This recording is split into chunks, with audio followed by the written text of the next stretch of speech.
Expand your vocabulary with our core 2,000 words ebook. It's free and packed with essential expressions that you'll use on a daily basis. Start building your vocabulary today. Click the link in the description below to download your free English ebook before it's gone.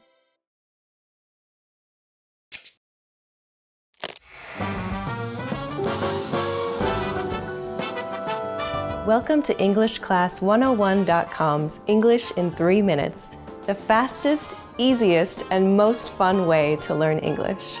Hey everyone, I'm Alicia. In this series, we're going to learn some easy ways to ask and answer common questions in English. It's really useful and it only takes 3 minutes.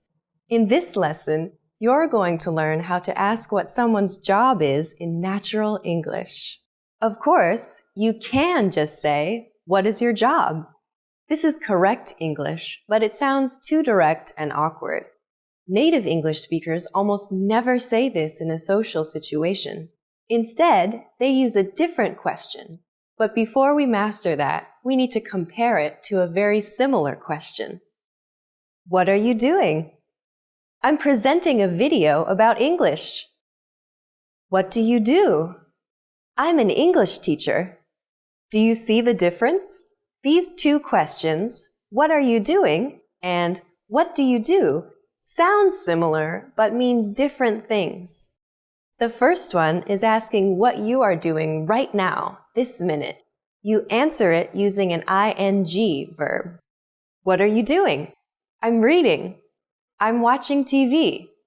While the second is actually a shortened version of what do you do for a living? This is how we ask, what is your job in natural English? Let's practice this question. What do you do? What do you do? When native speakers of English ask this question, it can come out very fast and sound more like, what do you do? In order to tell it apart from, what are you doing? Just listen for the ing sound on the end of the question. If it's not there, then you're being asked what your job is. So how would you answer this question? Just think of it as if the other person is asking you, what is your job? You could answer with, I am, plus your job. I'm a teacher. I'm a teacher. Or, I'm an engineer. If you want to learn more job names, go to EnglishClass101.com and check out the core word lists.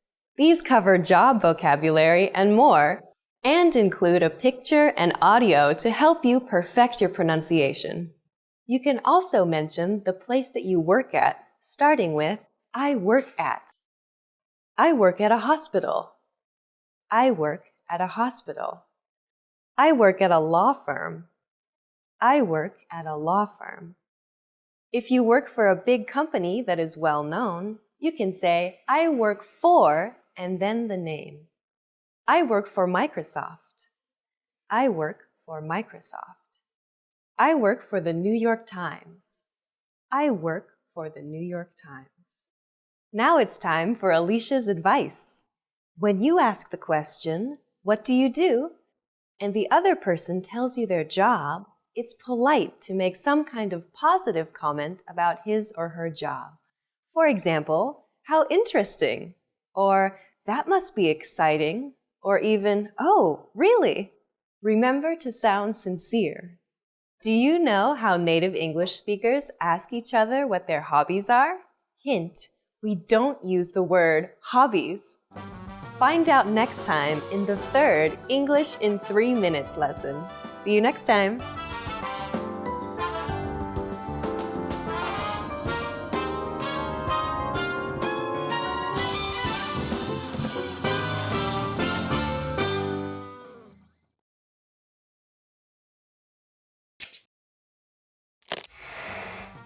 Imagine you're on a plane. There's someone next to you. What do you say? Hi, Alicia here. Introducing yourself in English is easy. In this lesson, you're going to learn how with Gustavo and Henry, who meet on a plane. Gustavo's moving to New York. His family is going to join him later in the month. Henry is in the seat when Gustavo gets on the plane. Let's watch. Excuse me. Sorry about that. Hi, how do you do? I'm Gustavo. Nice to meet you, Gustavo. I'm Henry Edens. I'm sorry. Can you say that again, please? A bit slowly? Henry Edens. Henry Edens. That's it, but please call me Hank. Hank, nice to meet you. Now with subtitles. Excuse me. Sorry about that.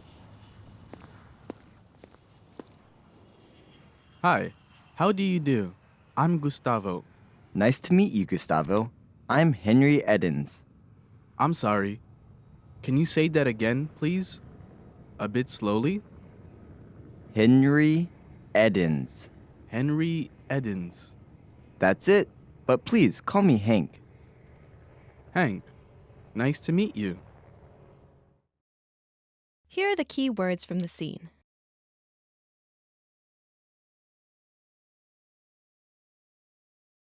Hi, Hi. Hi. Hi. but, But. But. But. excuse me, Excuse me. Excuse me. Excuse me. two, Two. Two. Two. nice to meet you. Nice to meet you. Nice to meet you. Nice to meet you. How do you do? How do you do? How do you do? How do you do? Here are the key phrases from the scene. How did Henry apologize when he realized he was in Gustavo's way? Sorry about that. Sorry about that. In general, this expression, when used to respond to "excuse me," shows a friendly willingness to help the other person. In this case, Henry wanted to show he was happy to move out of Gustavo's way. You can also use it to apologize for a small mistake, like bumping into someone on the street or blocking someone's way in the aisle of a supermarket. Now you try. Say Henry's line after Gustavo speaks. Excuse me.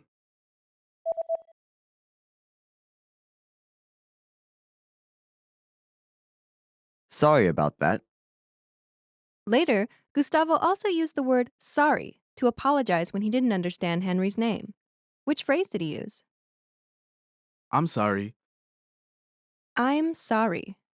This is a very common phrase in English for many situations, but here, Gustavo uses it to indicate he didn't understand something. Now you try.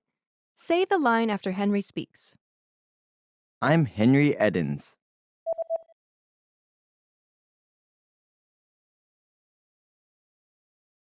I'm sorry. Because Gustavo did not understand something, he asked Henry to repeat what he said. To do this, what polite question did he use? Can you say that again, please? Can you say that again, please? In response, English speakers will usually repeat what they have said and will use the same words. Now you try. Ask the question after Gustavo says, I'm sorry. I'm sorry.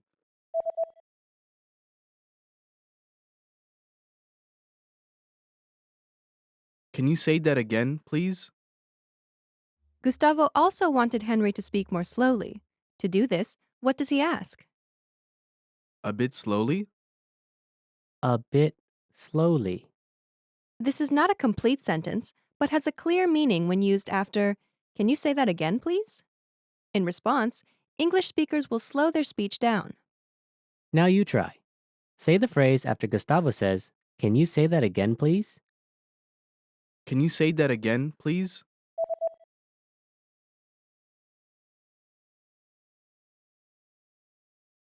A bit slowly? After Gustavo said Henry's name, Henry confirmed he said it correctly. How did he do that? That's it. That's it. This is like saying, that's correct. But since the situation was friendly, that's it sounded more natural. Now you try. Say the phrase after Gustavo says Henry's name correctly. Henry Edens.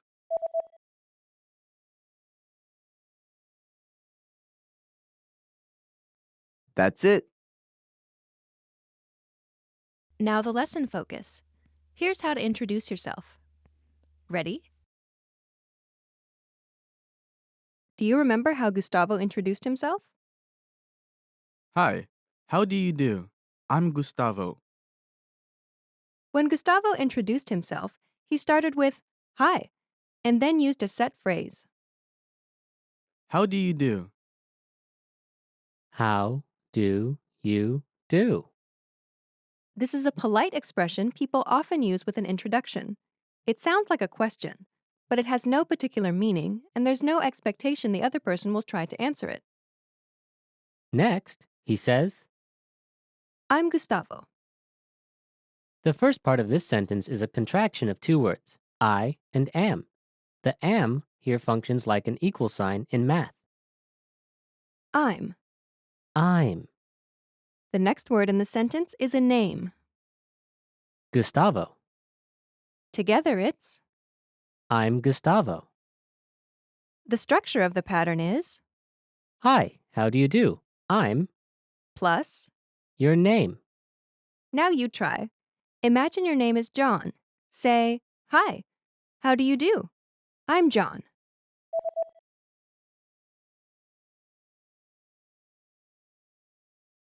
Hi, how do you do? I'm John. Now imagine your name is Eichel. Say, hi, how do you do? I'm Eichel.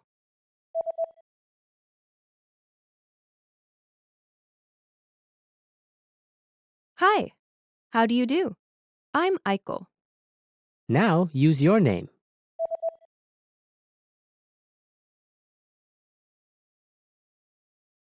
Okay, there are two additional things you need to know. First, there's a shortcut for giving your name. Just drop the I'm from the final sentence of the self-introduction. For example, if Gustavo just said, Hi, how do you do? Gustavo. Henry would have understood it was his name.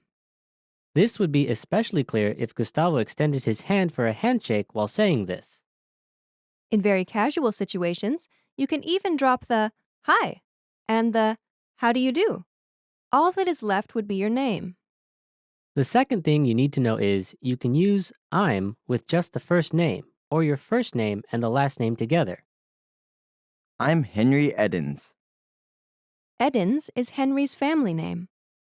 Using both your first name and your last name is a little more formal. It also gives you less privacy.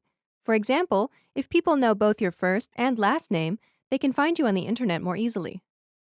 So it may be more common for strangers to say just their first name than people meeting in a more friendly environment.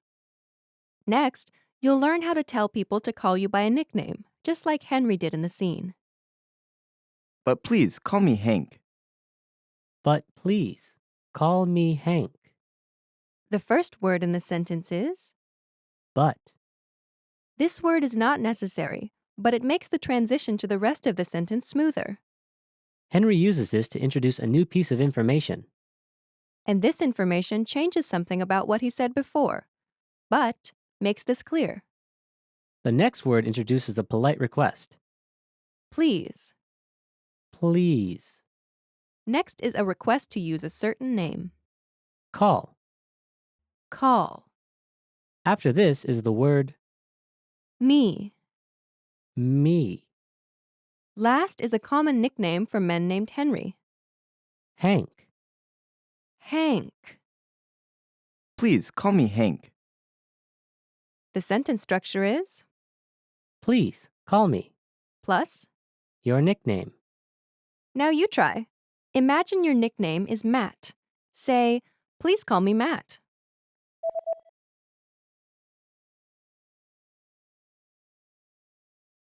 Please, call me Matt.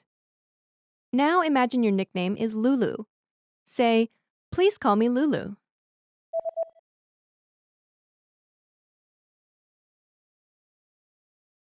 Please call me Lulu.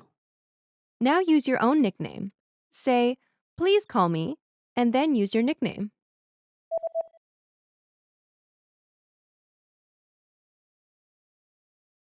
Finally, when you meet someone for the first time, it's polite to say a set phrase at the end. Nice to meet you. Nice to meet you. Usually, both people will say this or something similar to it. Now you try.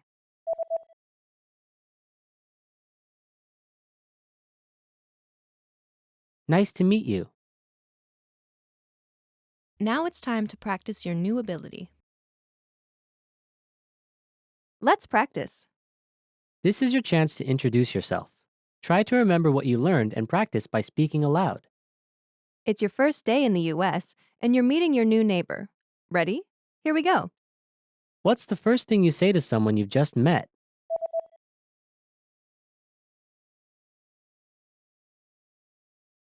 Hi, how do you do?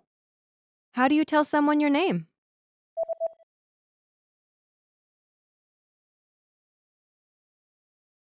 I'm name. I'm Henry Edens. How do you tell someone your nickname?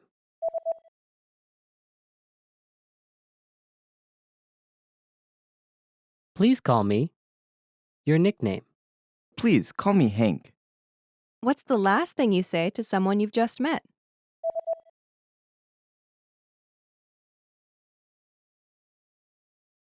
Nice to meet you. Great job. You've just introduced yourself. You'll follow this same pattern many times, so be sure to practice it. Well done.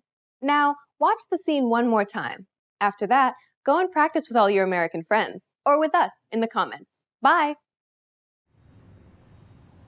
Excuse me. Sorry about that. Hi, how do you do? I'm Gustavo. Nice to meet you, Gustavo. I'm Henry Edens. I'm sorry. Can you say that again, please? A bit slowly? Henry Edens. Henry Edens. That's it. But please call me Hank. Hank, nice to meet you.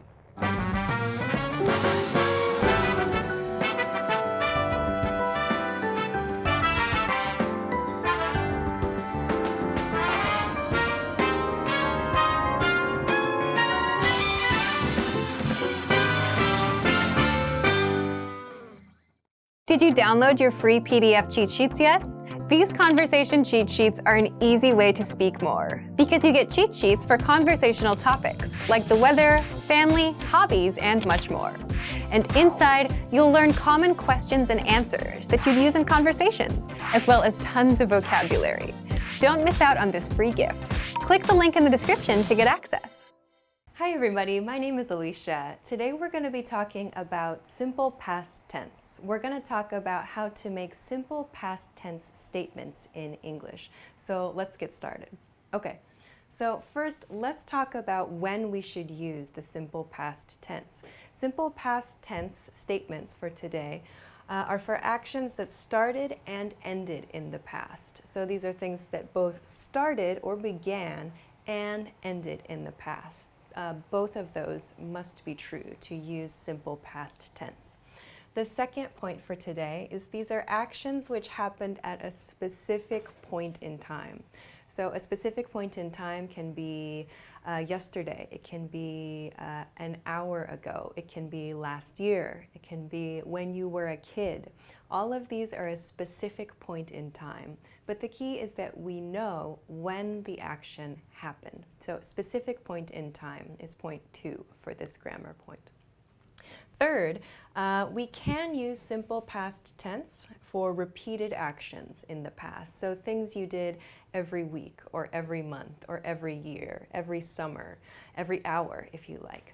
But one point about this, make sure to include a frequency indicator if you want to talk about an action that repeated in the past. Frequency indicator, for example, I just mentioned a few: every week, every month, every year. So frequency meaning how often. An indicator shows how often you did that. So you can use repeated actions with past tense to show Let's see, something you did a lot in the past, for example. So to give you a visual, the past is down here, now is this point here, and future is up here. When we use the simple past tense, it's an action that started and ended in the past, somewhere before now. That's one. It's at a specific point in time. So this action and this action, we know when they happened. It could be this morning, it could be yesterday, for example, but we know when these actions happened. Third, we can use for repeated actions, so maybe these actions repeat, but we know when the repetition happened. We know when we repeated these actions, so it's okay to use simple past tense to describe those. Okay, so now we know when we should use simple past tense. We know why we should use simple past tense, but how do we make simple past tense statements? So when you want to use the simple past tense to explain an action that happened in the past, you need to conjugate your verb. You need to change your verb. So that means when you're using a regular verb, you do verb plus ed. So verb plus ed is the basic form for simple past tense verbs.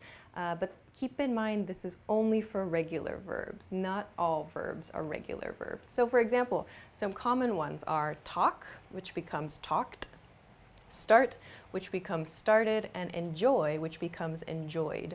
Please be careful, however. You'll notice that the past tense form of verbs has a few different pronunciations. So for example, start becomes started. It has an ID sound. It's not an ED sound, but an ID sound.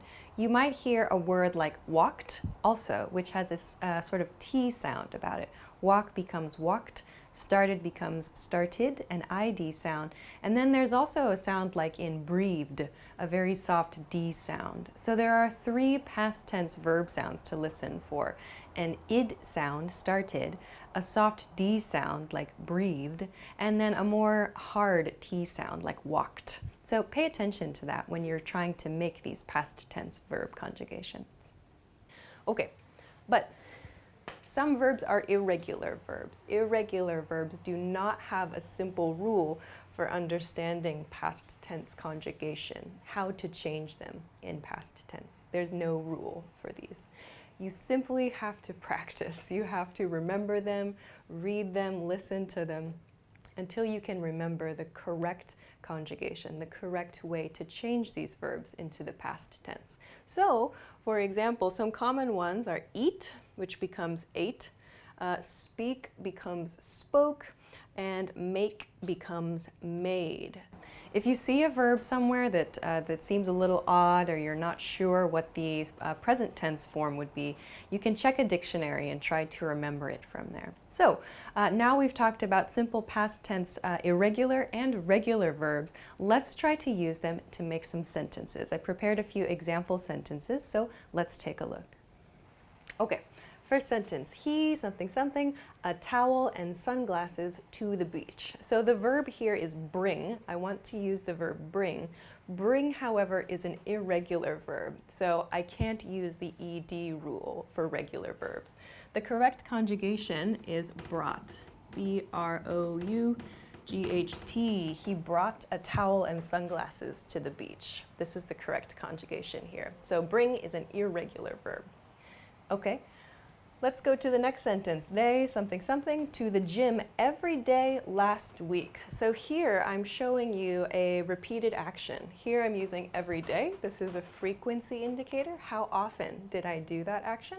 And last week shows the specific point in time. So I'm using both of these 2 points in addition to a simple past, the basic simple past structure here. So the verb that we want to use here is go, but go is an irregular verb, so we can't use goed, for example.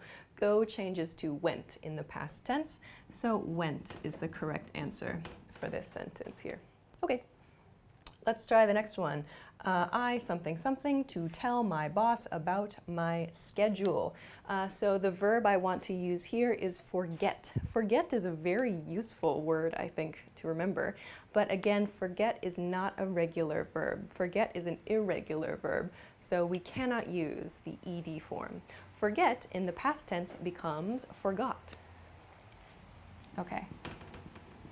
So, I forgot to tell my boss about my schedule is the correct sentence here. All right, let's go to something a little bit different. Here's a negative sentence. I don't think they something something a reservation at the restaurant. Okay, so here I'm using a phrase. I want to use the phrase make a reservation, to make a reservation. So the verb here is make. This was one of my example verbs for the irregular form. So make becomes made. I don't think they made a reservation at the restaurant is the correct verb form to use here. All right. The next sentence, we something something junk food almost every day last month. So here, again, I have every day, but I have almost here. So almost every day, not every day, but close to every day. And then last month is my specific point in time in this case. So here we have junk food. That means that the verb we want to use is probably eat. And we learned that eat is an irregular verb. There's no rule for conjugating this. We just know that eat becomes ate. We ate junk food almost every day last month. Great. Okay. So next sentence has two spaces for verbs, actually. Okay, so the next sentence that I've prepared, I included because a lot of my students ask about how to report information. When you want to report information, share something that you heard from a friend, a past tense action, you need to conjugate the reporting verb. For example, say becomes said, or hear becomes heard. You need to conjugate this verb, and you need to conjugate the information that you heard. So there are two past tense conjugations that should happen when you report information. Let's take a look. So here we have she something something, she something something, a great time at the party. So here, she blah blah blah, a great time at the party. So we use the expression to have a great time, to have a great time. Again, have is an irregular verb, so we conjugate it to had. She had a great time at the party. Okay. But then to report your speech, so someone gave you information, past tense, give becomes gave you information. So the verb for giving information, a neutral way to pass information is say. So to conjugate say into the past tense, it's an irregular verb, so we use said. Say becomes said. So she said she had a great time at the party. Okay. Please be careful of your pronunciation with the word said. A lot of people I've heard use said. Said is not correct, so please use said. It sounds like S-E-D, the pronunciation, but it's said. S-A-I-D is the spelling. Say becomes said. She said she had a great time at the party. Okay, so last one. Okay, so the last example sentence for today includes spaces for a few different verbs. I included this because I wanted to show you that you can use a lot of different information in one sentence just by connecting your past tense verbs together. So let's take a look. Okay, yesterday I something something late, something something shopping, and something something to my mother. Okay, so the verbs I want to use for this sentence are sleep, go, and speak. Sleep, go, and speak. These are all irregular verbs. There are no regular verbs in this sentence. So sleep in past tense becomes slept. Go in past tense becomes went. And speak in past tense becomes spoke. So here in one sentence, I have explained three things about my day yesterday. yesterday. I slept late, I went shopping, and I spoke to my mother. So you can explain a lot of things with past tense and a few connecting words. In this case, I've just used and to connect the last two things in this sentence. So please keep this in mind when you're sharing information about your past events. So today we talked about the simple past tense, and we talked about how to conjugate both regular and irregular verbs. It might seem a little bit difficult to understand which verbs are regular and which verbs are irregular, but with some practice it will become easier. So I hope that you enjoyed this video. If you have any questions or comments, please be sure to leave us a comment and let us know. Also, please be sure to like this video and subscribe to our channel if you haven't already. Thanks very much for watching. Check us out for more at EnglishClass101.com, and we'll see you again soon. Bye!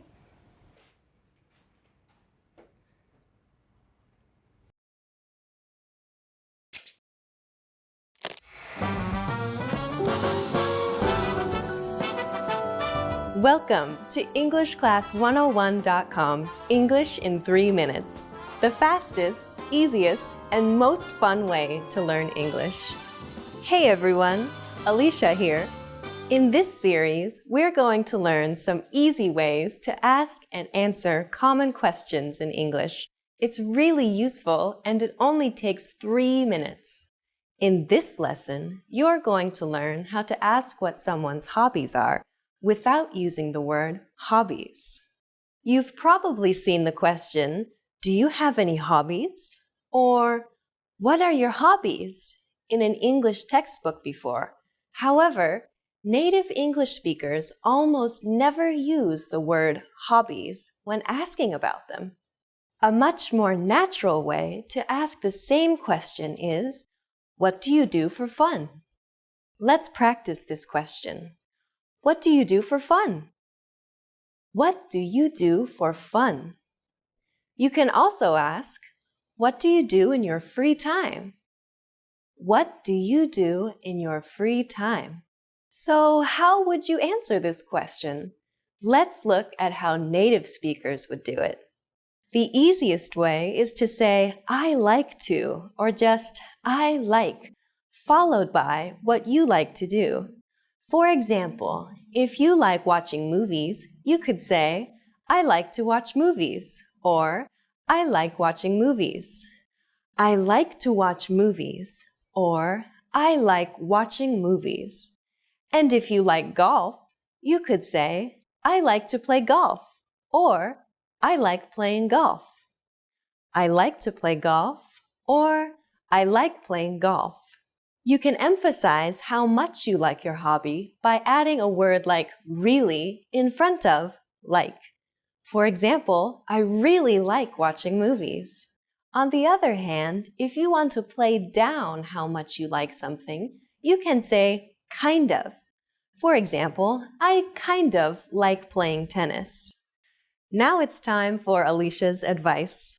If you don't have any special hobbies or don't want to be specific, a good way to reply is, I like hanging out with my friends and stuff like that. I like hanging out with my friends and stuff like that. Just use I like and add hanging out with my friends and then add and stuff like that. How do you answer the question, where are you from? It doesn't even have a verb. We'll cover this and more in the next English in 3 minutes lesson. See you next time.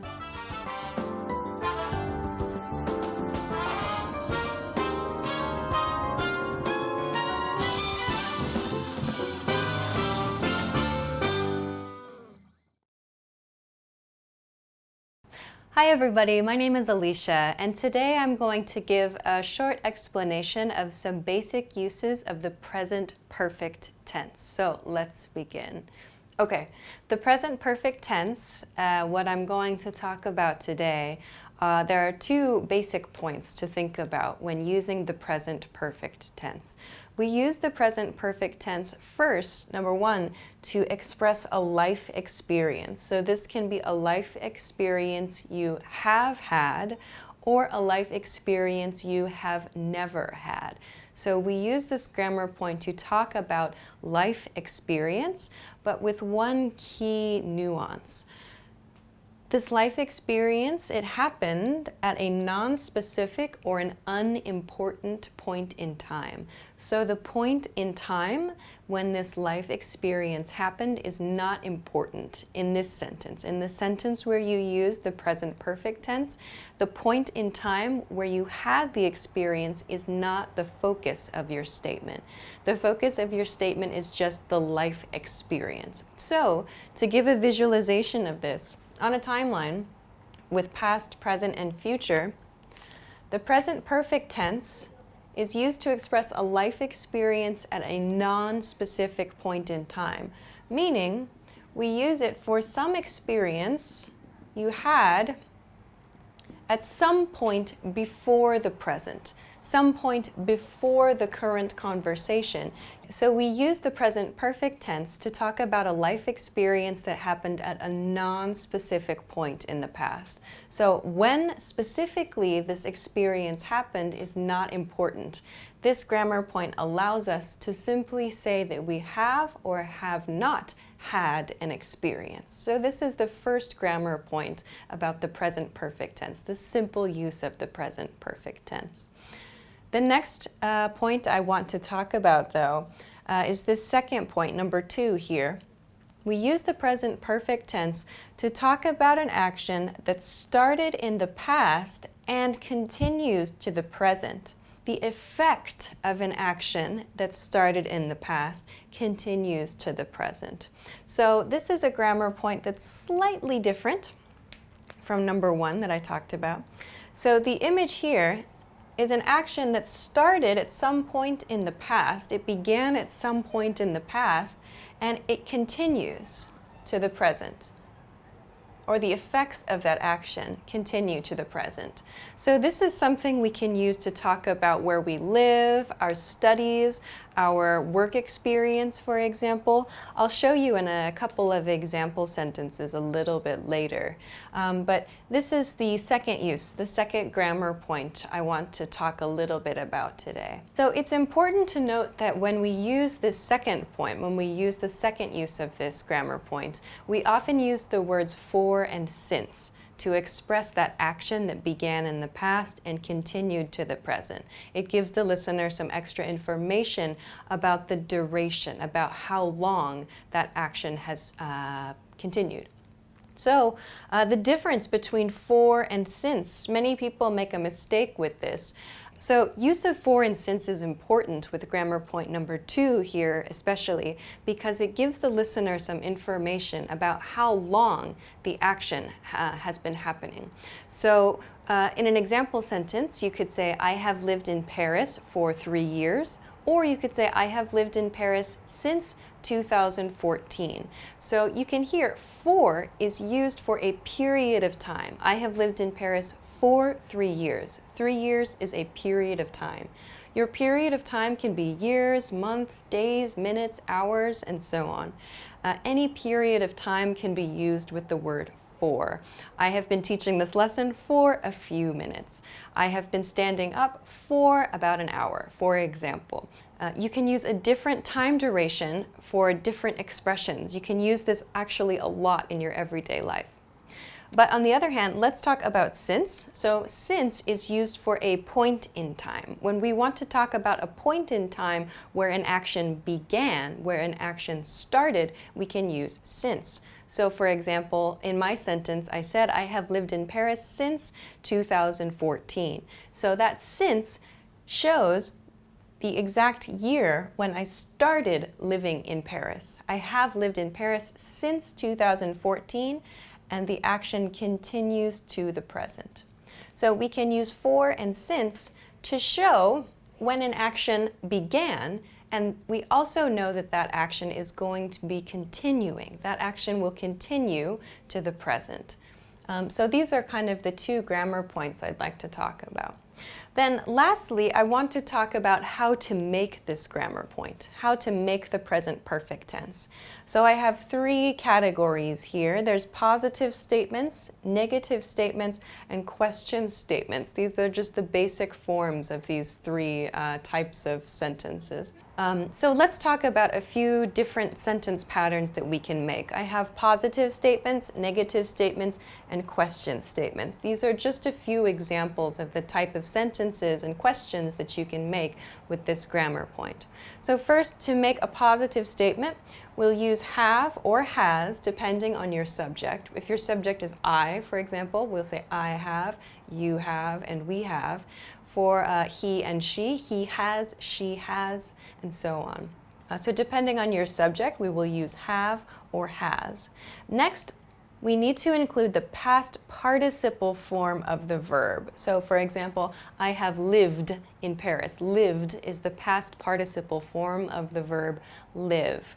I have been to Paris. So we can use these past participle forms of verbs, been in this case, to talk about the present perfect tense, to use the present perfect tense.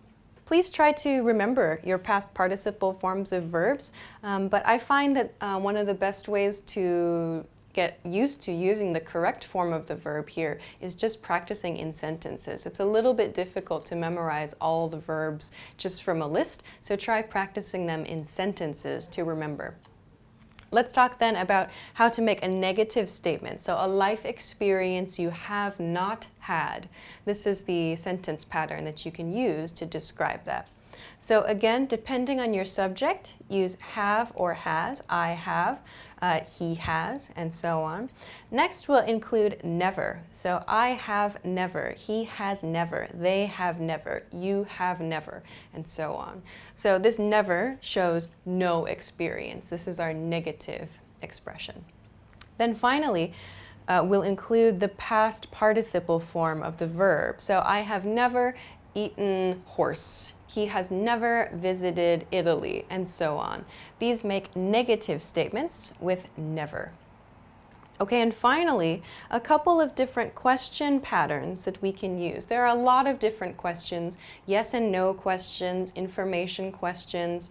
Let's take a look at a simple one, a simple yes-no pattern. So again, we begin with our has and have, depending on the subject here.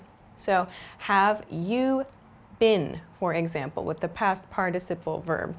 Has she seen, and so on. So again, we need to use this past participle form of the verb when making our questions.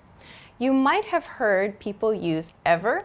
I have here at the bottom this ever in this sentence style. Have you ever been to France? Have you ever eaten something? This ever, the nuance of this ever is in your whole life experience. So ever kind of amplifies, ever emphasizes the importance of your life experience. In your entire life, have you had the experience of something? This ever emphasizes your entire life's experience. If you say, for example, have you seen that movie? It sounds like maybe it's a recent movie. But if you say, have you ever seen such and such movie? It sounds like maybe the movie is a little bit older. So especially in cases where you'd like to emphasize something that's not so recent, you might consider using ever in your questions. Have you ever been to a different country? Have you ever studied something else? So using ever shows that maybe you're thinking about something a little bit further back, a little bit more in the past in someone's life. Okay, so now that we know this, let's take a look at a few example sentences that I've prepared. So first, I have they, something, something, in Germany. So here I want to use the verb live, live. So the past participle form of the verb live is lived, and my subject here is they. So I need to use they have lived in Germany. This is a very, very simple sentence. They have lived in Germany. I'm using this simple structure, this simple grammar point number 1, which we talked about. So this is just a life experience. When did they live in Germany? We don't know, but it's just the experience that we want to focus on in this sentence. I could change the sentence to say they have lived in Germany since 1999. In that case, it means they live in Germany now also. However, if they do not live in Germany, they only want to express their life experience of living in Germany, they could say, they have lived in Germany. They have lived in Germany only, that sentence. So please be careful. They have lived in Germany since 1999 shows they still live in Germany. Saying they have lived in Germany shows only a life experience. If you'd like to give more information about where they live now, do it in the next sentence. They have lived in Germany, but they travel around a lot, and now they're living in Paris, for example. So using the present progressive tense to give some more information in the next sentence. Okay, so here we see grammar point number 1 is being used in this first sentence. Let's take a look here at a negative sentence. I something something, never something something to Italy here. We have the subject I here. We know that it's a negative sentence because it's never, so we need to use I have never. And then if I want to use the verb be, if I want to use the verb be, the past participle form of the verb be is been. I have never been to Italy is the correct sentence here.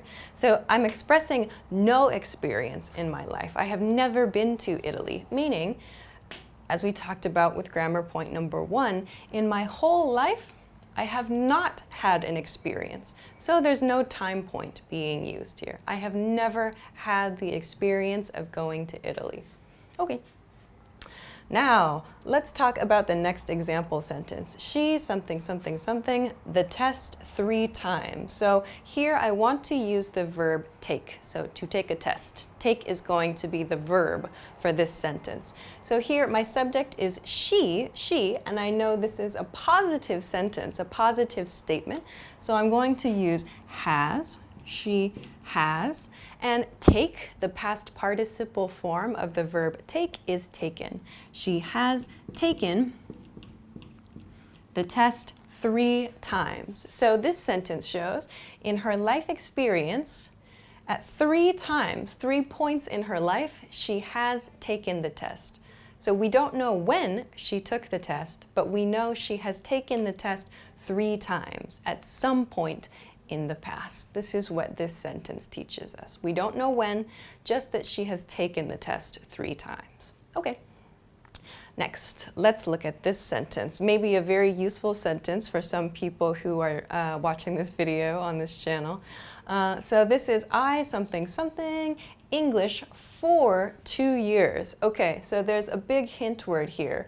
I have the word for included in this sentence. Remember, we use for to talk about a time period, So that connects to grammar point 2, which we talked about over here. So remember, with grammar point number 2, for present perfect tense, we're showing an action that started in the past and continues to the present. Okay, so the verb I want to use here is study, study. So my subject is I, so I need to use have in this case, and the past participle form of study is studied.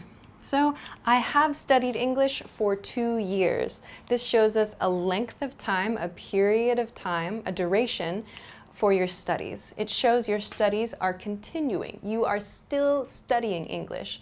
2 years ago, you started, and you have continued since that time. You have continued studying for 2 years. So this sentence shows us that you have studied English and how long you have studied English. Lots of information here.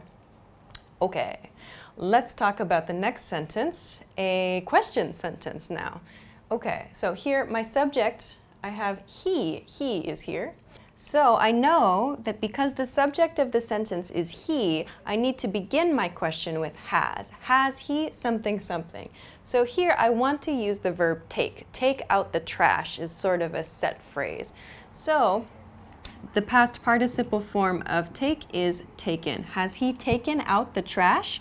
Meaning, perhaps today, at some point, has he taken out the trash? So maybe we don't know when, and when he took out the trash is not important. Just has he finished the task at some point today? So we use the present perfect tense for that. So we can use the simple past sentence, did he take out the trash? But the reason that it sounds a little bit more natural to say, has he taken out the trash, is because of this point we talked about here, the effects of that action. So if he did or did not take out the trash, it could affect the people around him or the environment around him. So, has he taken out the trash? If the answer is no, it might mean there's some negative effect in the environment.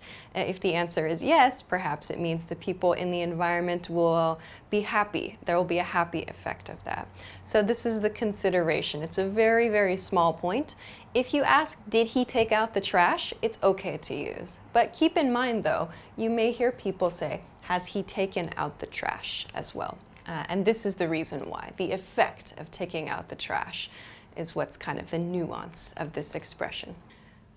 Great, so let's talk about the next example sentence. Which country something something use something something to? So in casual, kind of more everyday friendly spoken English, it's okay to end your sentence with a preposition, in this case to. So here I have an information question. Which countries, I need to use have or has here, plus you. So that tells me I should use have. Which countries have you? And I want to use, again, the verb be here. So I know it should be been. Which countries have you been to? So again, in your life experience, which countries have you been to? When is not important, just in your life. Where, which countries? Okay, let's look at the next one. You'll see I have a little apostrophe. Maybe you can see it on the screen there. There's a little apostrophe here, which is a pronunciation hint. So this is a yes or no question. You, something, something, never, something, something, a motorcycle. So motorcycle, the verb I want to use with motorcycle is ride. Ride, the past participle form is ridden. You've never ridden a motorcycle is the complete sentence here. So I mentioned this pronunciation hint. You have becomes you've in the contracted form, you've. So try not to use you have, he has, she has. Try to use that apostrophe VE or apostrophe S sound when you're speaking. You've never, he's never, she's never. Sounds a lot more natural and a lot more fluent as well than he has or she has or you have. So please try to use the contracted form here. So this sentence, you've never ridden a motorcycle, meaning in your life experience, you have never ridden a motorcycle. So this is a yes or no question. No, I've never ridden a motorcycle could be the answer. Or yes, I have actually ridden a motorcycle. So this is a simple yes or no question, but we use the negative form here. You've never? It sounds surprised. This sounds kind of shocked.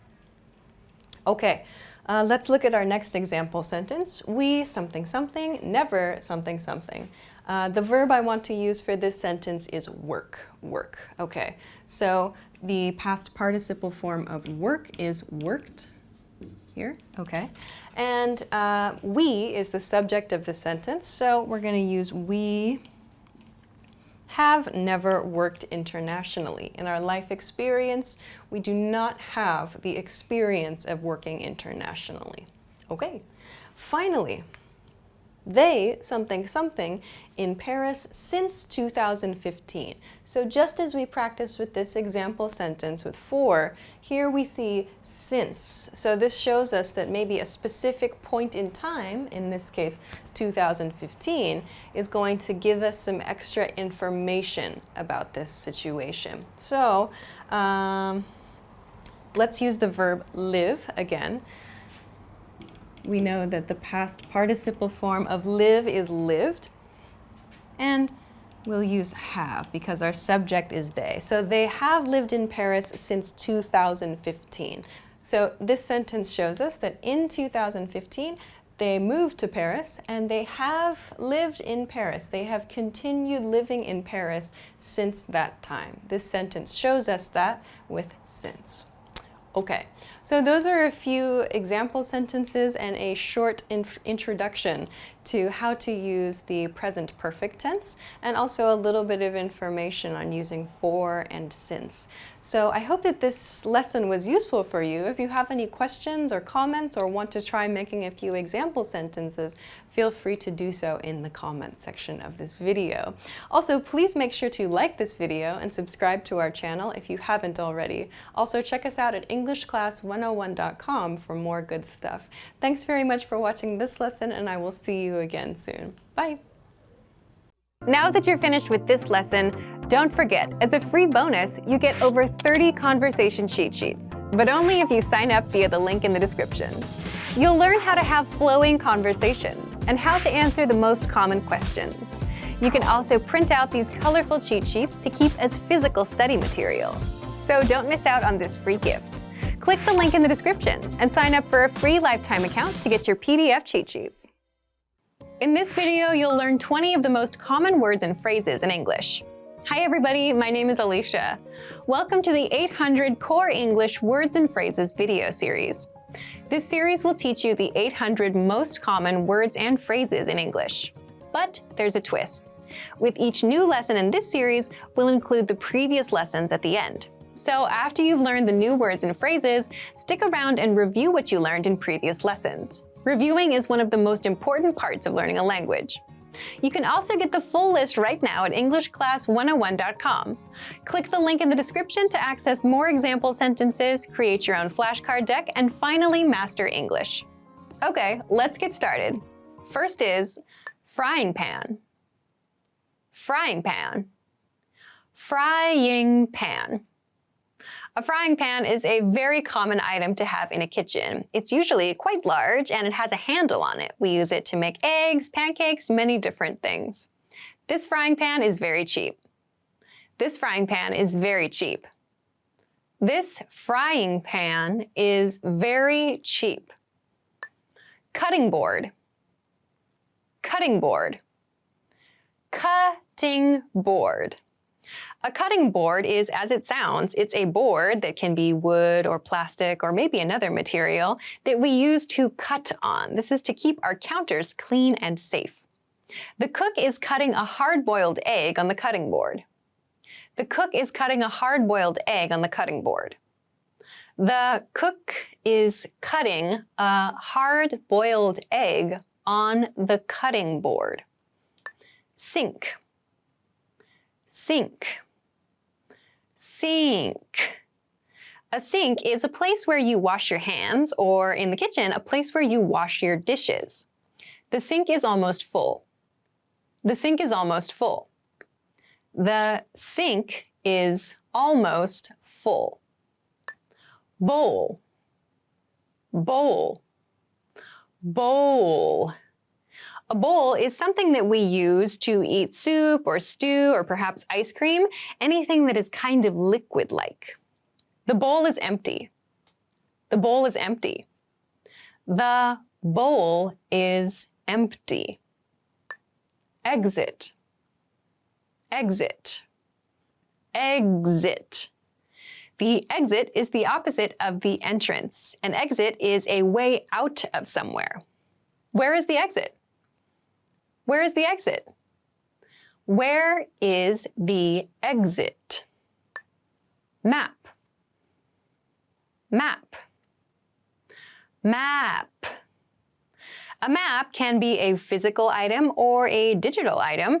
It's a guide to the area around us, or it can be a guide to a larger region, like a state, a city, or even the world. Check the map to find your way to your destination. Check the map to find your way to your destination. Check the map to find your way to your destination. Suitcase. Suitcase. Suitcase.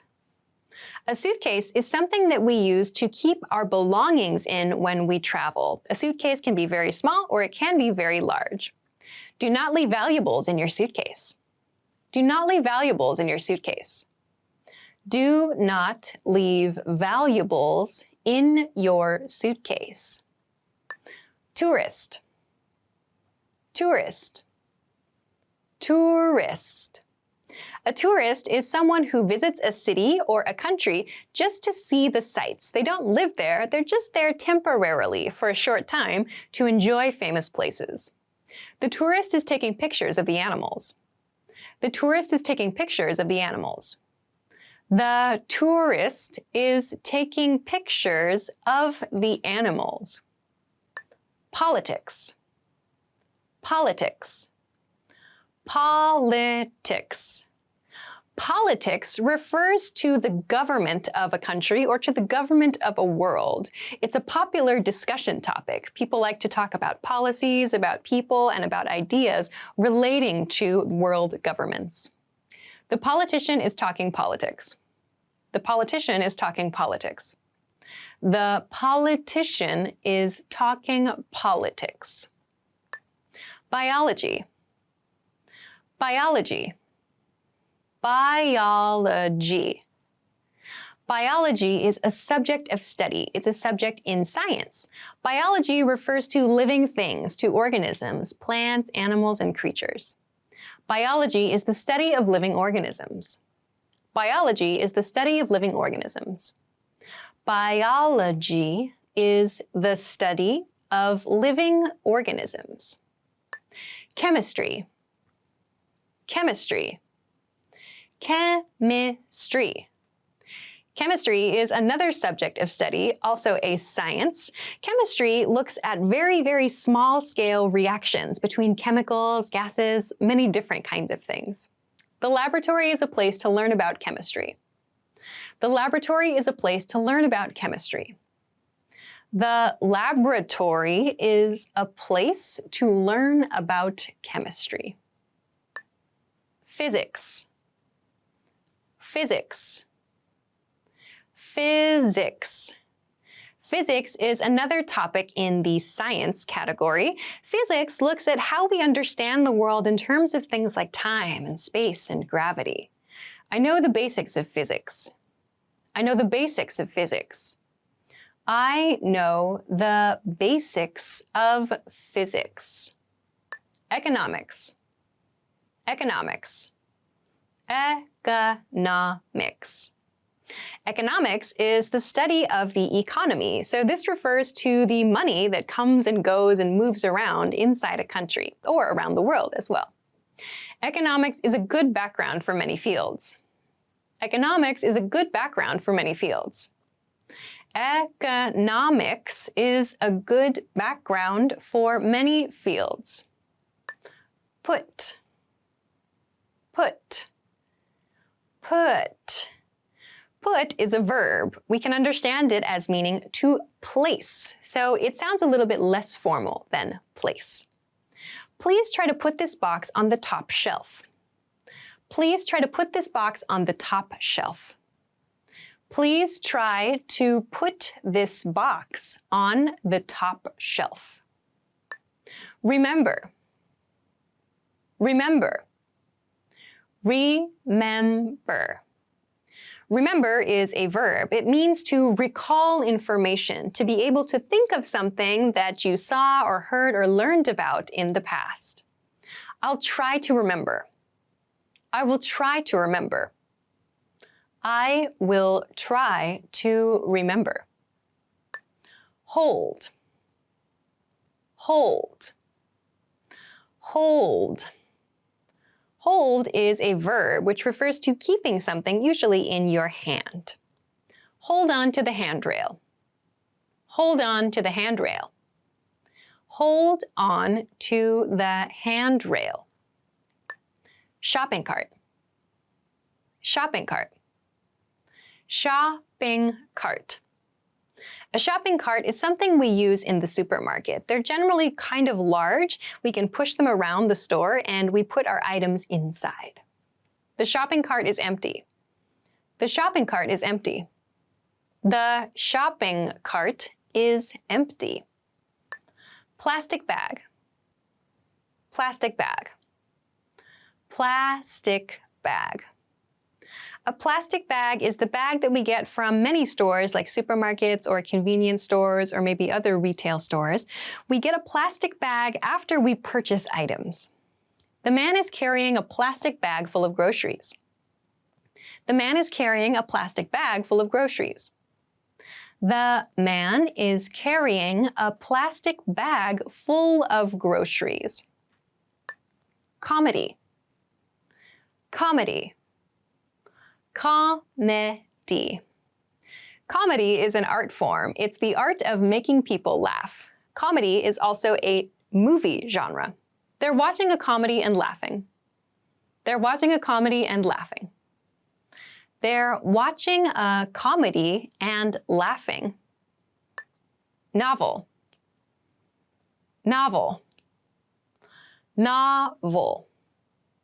A novel is a type of book. It's a long story. So there are many different kinds of books. Books that are novels refer to these long stories, often with complex plots and interesting characters. I like suspense novels. I like suspense novels. I like suspense novels. Well done. In this lesson, you expanded your vocabulary and learned 20 new useful words. Click the link in the description and sign up for free at EnglishClass101.com to get access to the full list of vocabulary you'll need for daily life conversations. You'll also get example sentences, custom flashcard decks, and more learning resources. See you next time. Bye! Hi everybody, my name is Alicia. In this lesson, I'm going to talk about could have, should have, and would have, what they mean, how to use them in the negative, and the differences between them. So let's get started. First, I want to begin with could have. Let's look at the positive and the negative meanings of could have. First, positive. We use could have, positive, for something that was possible in the past. So to give kind of an image of this, if our conversation is happening now, when we use could have, we're talking about something that had possibility in the past, something we were able to do, for example. An example sentence, if I had known you were throwing a surprise party, I could have helped. I could have helped. So here, could have shows us that this action, helping, was possible in the past. In this case, the speaker did not know some information, and as a result, this action did not happen, but it was possible at a point in the past. The speaker could have helped. Helping was a possibility in the past. So we use could have to express that possibility. The negative form, however, expresses the opposite. So in the negative, could not have expresses something that was impossible, so not possible in the past. So here, if we want to give an image, it's something that was not possible, something we were not able to do. Let's look at an example of this. No, that couldn't have been Sarah in the cafe just now. She's at the office. So here I'm using couldn't have, could not have, contracted, reduced, becomes couldn't. So that couldn't have been Sarah in the cafe just now. In other words, it's impossible that just now we saw Sarah in the cafe. Why? She's at the office. So in this case, maybe Sarah is the speaker's colleague, coworker. So we know Sarah is at the office. So we saw someone maybe who looks like Sarah at the cafe just now. But it's not possible it was Sarah because Sarah's at the office. So we can say that couldn't have been. So it's impossible that that was Sarah. So couldn't have been sounds much more natural than it's impossible that that was Sarah. So we use couldn't have been or could not have been.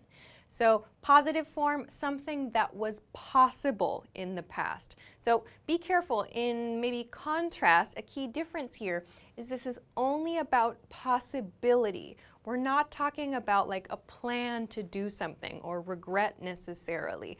We're only talking about possibility when we use could or could not here. So with this, let's move along to the next part. The next part, I want to focus on should have. So let's look at the positive form. Should have in the positive expresses regret for something we did not do in the past. So an image of this here, if our conversation is happening now, we want to talk about something we did not do in the past, and that now maybe we think, oh, it's a good idea, like I should have done this thing. I did not do this thing in the past. That's why I marked it with an X here. So I did not do this thing, but I feel bad now. I feel regret. Like I should have done that thing in the past. So an example sentence of this. I should have studied more when I was in school. Here is the should have. I should have, and this action, studied more. So, in other words, the speaker did not study enough in the past. The speaker feels he or she did not study enough in the past, regrets that, and wants to express the change. Like, I wish I had done this thing. I should have studied more when I was in school. So here we have more. This is a common pattern with should have or should not have. When we use more, it means I should have studied more than I did when I was in school. So here, the speaker is expressing regret, sadness about something they did not do. Therefore, when we use the negative form, the speaker, again, expresses regret, yes, but they're expressing regret for something that happened in the past, something they did in the past. So I've marked it here with a check. This action did happen, and we feel regret about that action. We feel bad about something we did in the past. An example, I shouldn't have spent so much time playing video games when I was a kid. So here I've used shouldn't have. So should not have is how we make the negative form. I've reduced it shouldn't have in rapid speech, shouldn't have. I shouldn't have spent so much time playing video games. So what's the action here? The speaker played video games when he or she was a child. The speaker now regrets that. The speaker says, I shouldn't have spent so much time. I should have spent less time playing video games. So I could use positive should have. I should have spent less time playing video games when I was a kid. Here, I shouldn't have spent so much time. So here, a key point with should have is that we're expressing regret. Remember, with could have, we're talking just about possibility. With should have, we're expressing a regret for something that did or did not happen in the past. So, with this in mind, let's go on to the last point for this lesson. The last point is would have, would have. So, when we say would have, we often say would have, would have. I mentioned it here with should have, we say should have or shouldn't have. Same thing with could have, like could have or couldn't have is the correct pronunciation in fast speech. So when we talk about would have, or when we look at would have, and we look at the positive form, we use it to express a plan for something that did not happen. So we're talking about something in the past. So from a point in the past, something in the future at that time, we had a plan for that thing, or we thought something was going to happen. But in the positive form, it did not happen. This is kind of tricky. Let's look at an example situation.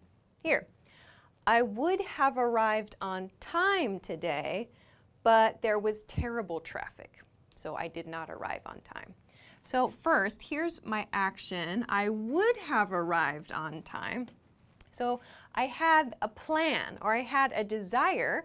I was thinking I was going to arrive on time. So at this point in time, I would have arrived on time today. Maybe we're thinking when I left the house, maybe this is where the action starts. My plan was to arrive on time. So again, this is all happening in the past. My conversation is here. I was planning to arrive on time, but there was terrible traffic. Terrible traffic means lots and lots of cars. It was difficult to drive or difficult to get to work. So I did not arrive on time. I would have arrived on time, but I didn't because of terrible traffic. So this shows us, this would have shows us all of this information, everything here happened in the past on like a timeline. So I thought I was going to arrive on time, something happened and I didn't. So we can use would have to show like our thinking in this point, would have in the past, about a future action that is also in the past. So a couple of past points there at the same time. Okay, so let's compare this then to the negative form. The negative form then expresses the opposite. So we have a lack of plan or a lack of a desire. So lack of something means no plan or no desire. So lack of plan for something that happened in the past. It did happen, yes. So we commonly use both of these to talk about other people's choices, like when we're giving advice. This example sentence is a very common way that we use would not have or wouldn't have. Let's look. If I were you, I wouldn't have quit my job before I found a new position. So here is my would not have. I've reduced it to wouldn't have. I would not have quit my job before I found a new position. So that means if I were you, this is how we're beginning this. This is a very common way that this would have or would not have is used. So if I were you, I'm not you, but if I were, at this point in time in the past, my decision would not have been to quit my job. However, your decision was to quit your job. This did happen. You quit your job. In my case, I would not have done that. So here, in opposite to the positive form, I'm talking about a point in the past, like if I were you, just in general, and I'm talking about a future decision I might make. In this case, the person listening did choose to quit his or her job. I'm saying I would not have quit my job. That would not have been my decision for the future. So again, there's kind of this idea of 2 points in the past, like a kind of a general, I guess, a starting point in the past, if I were you, in this case, and some decision, some plan, some like desire or lack of desire in this case in the negative form. So we use these, like I said, to talk about like other people's choices when we're giving advice. Like, oh, if I were you, I would have done this in the past.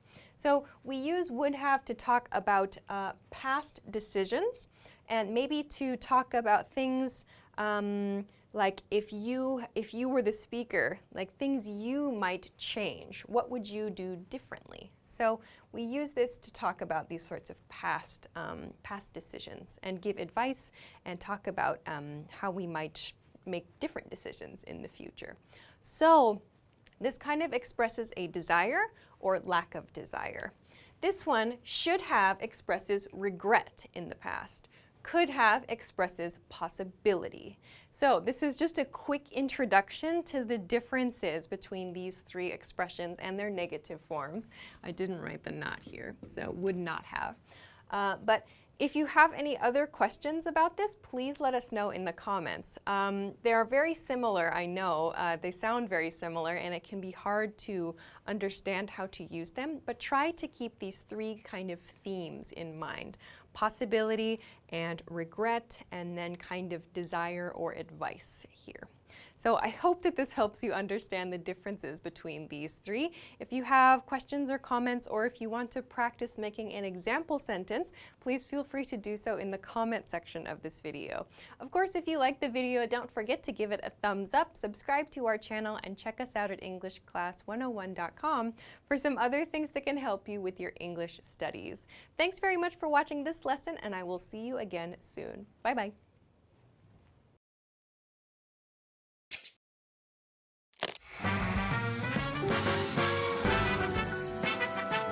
Welcome to EnglishClass101.com's English in 3 minutes, the fastest, easiest, and most fun way to learn English. Hi, how's it going? I'm Alicia. Nice to meet you. In this series, we're going to learn some easy ways to ask and answer common questions in English. It's really useful, and it only takes 3 minutes. In this lesson, you're going to learn new, more common ways to ask and answer the question, "How are you?" in English. You've probably learned, "How are you?" and "I'm fine" in textbooks before, but in the United States, people will usually ask this question and answer it in a different way. First, let's review. If someone says, "How are you?" you can say, "I'm fine." I'm fine. Here are some other ways to answer. Pretty good. This means about the same thing as I'm fine. Pretty good. We also have not bad. You can use this if you are feeling just okay or so-so. Not bad. Let's look at our question again. How are you? This is the most well-known way of asking how someone is. You could use it when you want to be polite. But now, let's look at some different ways to ask how someone is. These ways are more casual and much more common. First, hey, how's it going? Hey, how's it going?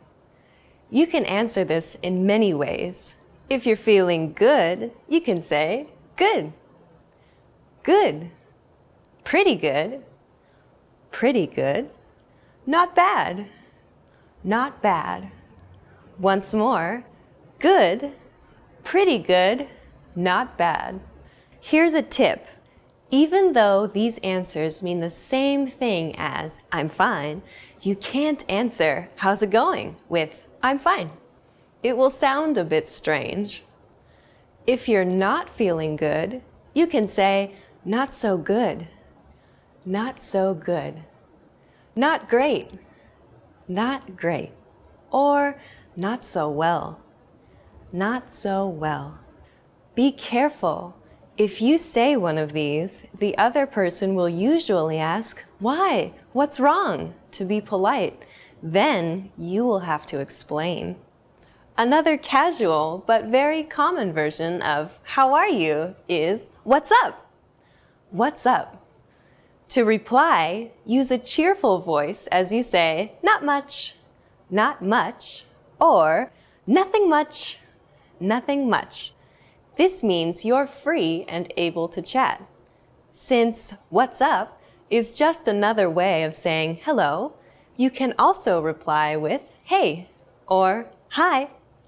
Now it's time for Alicia's advice. A lot of the time, when we ask questions that mean, how are you, in English, we're not actually asking about the other person's health. We're only asking to be polite. You should think of these questions as another way of saying hello, a way for the conversation to get started, instead of actual, literal questions. In fact, when someone asks you, what's up, you don't even have to answer. Just say, what's up? In reply. Do you know the difference between what do you do and what are you doing? It's a little tricky, but we'll explain it simply in the next English in 3 minutes lesson. See you next time.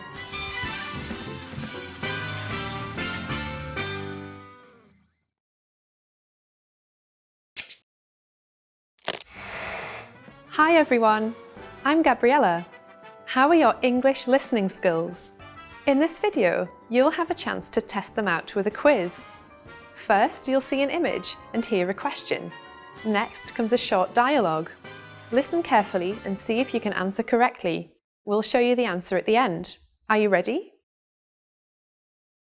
A woman is asking a store clerk something at a bookstore. Which book does the woman want to see? Excuse me, I'd like to take a look at a book on that shelf. Which book would you like? The one about cars. One moment, please. This one? Yep, that's right. Here you go. Which book does the woman want to see?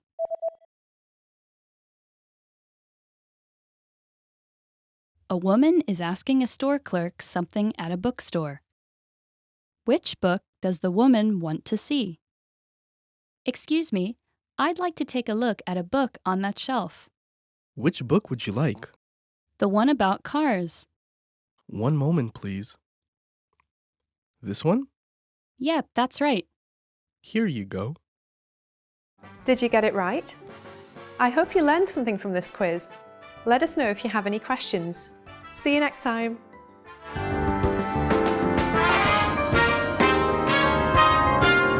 Hi everybody, welcome back to Ask Alicia, the weekly series where you ask me questions and I answer them. Maybe. Okay, let's get to your first question this week. First question this week comes from Sadaf. Hi Sadaf. Sadaf says, hi Alicia, my question is when do we use actually and when do we use really? I'm always confused about whether to use really or actually in a sentence. Love from Pakistan. Cool, thanks for the question. Sure, yeah, let's talk about really and actually. Let's start with the word really. We use really to emphasize something. We tend to use it a lot, for example, in front of adjectives, when we want to show that something is especially or extra that adjective. For example, this is really beautiful, or that dinner was really delicious. You can think of this use as similar to very, right? So when we want to emphasize something, we say that it is really something. In contrast, actually is used to talk about things that are truly something else. So I can understand why really and actually might seem like they have similar uses, but we use actually when we want to clarify something, when we want to express that something is true or something was real. So we use this when maybe someone has made a comment that is not true or is not correct, and we want to correct their comment. So for example, if someone says to you, hey, didn't you pass your English exam last week? That was last week, right? You might say, actually, my exam is next week. So that actually means truly or really, or it's like a kind of correction to the thing the other person said. So we use actually when we need to correct or clarify something. We use really when we need to emphasize something. Here's another example with actually. Let's look at another example situation. Hey, I haven't received that file yet. Did you send it to me? Oh, actually, I forgot. I'm so sorry about that. So in that example situation, it might be someone clarifying the situation for another person. So they use actually to express some kind of true or real information. So I hope that this helps you understand the differences between really and actually. Emphasis and kind of clarification or correction of information. Thanks very much for the question. Okay, let's get to your next question. Next question comes from Nabil. Hi Nabil. Nabil says, what is the difference between or and nor? Thank you. Yeah, good question. They seem really similar, right? Or and nor. There's just one letter different. So we use or and nor in positive and negative expressions. For example, when you're choosing between two things, someone might offer you a choice. They might say, would you like the red shirt or the blue shirt, for example? So we're using or to show an offer in this case, or we're using it in a question pattern. We use nor in negative sentence patterns. For example, you might respond to that as, I would like neither the red shirt nor the blue shirt. So you're showing that both of the options are not what you want. They're not what you're looking for. We use nor to express that. This tends to sound a little bit more formal. We don't use these kinds of patterns so much in every everyday speech now, but you might hear them from time to time. So the key here, though, is that you're using it in a negative sentence. In this example, I said, I would like neither the red shirt nor the blue shirt. So using or in this example sentence would be incorrect. I would like neither the red shirt or the blue shirt would be totally incorrect. We have to match the negative, neither, with nor in this sentence pattern. So if you want to express that two choices or multiple choices are all not acceptable for you, and you want to use this kind of pattern, you can totally do that. But just remember, you can't interchange or and nor. So in sum, or is used to present different options like colors or maybe sizes, whatever it is, and nor is used to respond to those in a negative sentence pattern. So I hope that this helps you understand the differences between or and nor. Thanks very much for the question. Okay, let's go to your next question. Next question comes from Sergey. Hi, Sergey. Sergey says, hi, teacher. Hope all is well. I just watched your video about the word shoot, and it reminded me of a song by Divine called Shoot Your Shot. I thought the name of the song is something like an English idiom, and the meaning is do what you consider you have to do. Am I right? Is this expression used nowadays? Yeah, good question. So shoot your shot. Yes, you're very close with your example with do what you consider you need to do. The expression shoot your shot, it might be helpful to think of this as a sports-related expression. You can think of shoot your shot as meaning try to do the thing that you think you want to do. So for example, if you imagine a basketball player trying to shoot his or her shot, they try to make a basket in this example situation. So when you say shoot your shot to someone, it means try to do the thing that you think you want to do. There are many different situations where we use this expression. We tend to use it a lot in situations that have kind of a challenging feel, or maybe that make us a little bit nervous. Like for example, asking someone out on a date or talking to someone that you find attractive in a social situation. You might try to encourage your friend and say, go on, shoot your shot, which means try to talk to that person or try to get to know that person. So in those situations, it's always like try to do the thing that you want to do, or give it a go is another way you might hear this expressed. So these are all kind of encouraging expressions that are like saying, try it. If you think you need to do it or you think you want to do it, give it a try. So that's what this shoot your shot expression means. Thanks very much for the question. I hope that it helped you. Okay, that is everything that I have for this week. Thank you, as always, for your great questions. Remember, you can send them to me at englishclass101.com/ask-Alicia. There is a link in the description if you want to check that out there. Also, please don't forget, if you like this video, give it a thumbs up and subscribe to this channel if you have not already. Also, check us out at englishclass101.com for some other things that can help you with your English studies. Thanks very much for watching this week's episode of Ask Alicia, and I will see you again next time. Bye! Yeah! Hi everybody, welcome back to Top Words. My name is Alicia, and today we're going to be talking about tongue twisters. Tongue twisters are phrases that are difficult to say, so they're really good chances to practice your pronunciation. Let's go. Sally sold seashells by the seashore. Sally sold seashells by the seashore. This one's difficult because of the s and sh sounds. Sally sold seashells by the seashore. Sally sold seashells by the seashore. Sally sold seashells by the seashore. That one's not so bad. Okay, okay, we'll move on. Next. Betty Botter bought some butter, but she said the butter's bitter. I've never seen this before. Okay. Betty Botter bought some butter, but she said the butter's bitter. That's a good one. That's a good one. I feel like you could have thrown the word like but in there somewhere too. Betty Botter bought some butter, but she said the butter's bitter. Ah, that's a good one. It's very bubbly. Betty Botter bought some butter, but she said the butter's bitter. It's like if I knew the words, I could probably say it faster. Betty Botter bought some butter, but she said the butter's bitter. Butter's bitter. Bitter, butter, bitter. But she bought some butter, but she said the butter's bitter. Is this enough? I don't know when to stop. How much wood would a woodchuck chuck if a woodchuck could chuck wood?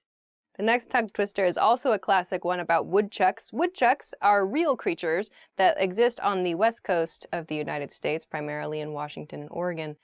They're like beavers, but they don't live in rivers. They live in like forests and rocks. The tongue twister is, how much wood would a woodchuck chuck if a woodchuck could chuck wood? How much wood would a woodchuck chuck if a woodchuck could chuck wood? And then there's a common response to that, which is, it would chuck all the wood that a woodchuck could if a woodchuck could chuck wood. We definitely talked about this one in that English topics episode we did about tongue twisters.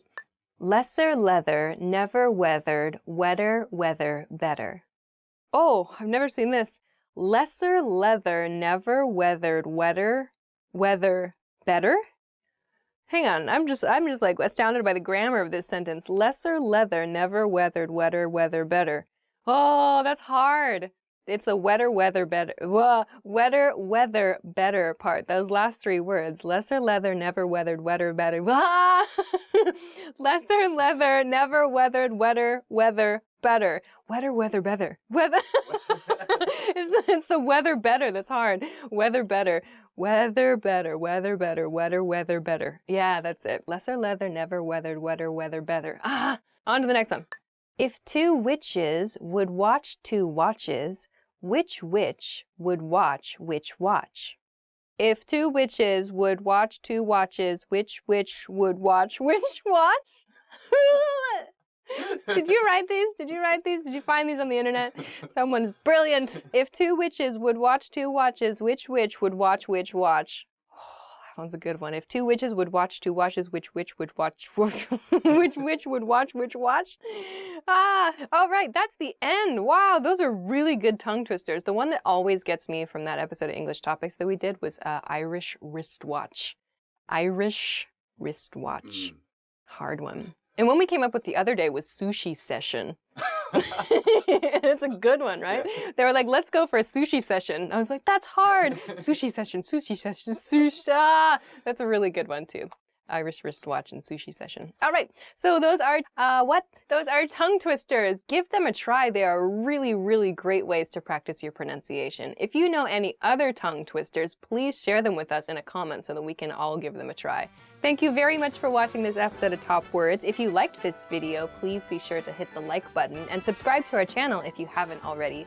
Thanks very much for watching this episode, and we'll see you again soon. Bye!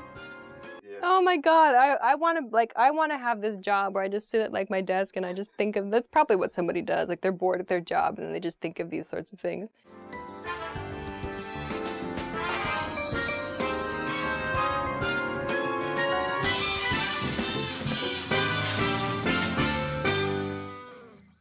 Hi everybody, my name is Alicia. Welcome back to Top Words. Today we're going to talk about 10 ways to stop translating in your head. Let's get started. Identify objects around you in English. The first way to stop translating in your head is to identify the objects around you in your target language. So if you're studying English, that means you look at the objects around the room, look at the things in your life. Don't think of them in your native language first. Think of them in your target language first. So if I look around the room, I see a computer, I shouldn't think my native language word, I should think my target language word. So start with the items and the situations in your everyday life. If I say computer in English, maybe I should say computer in Japanese.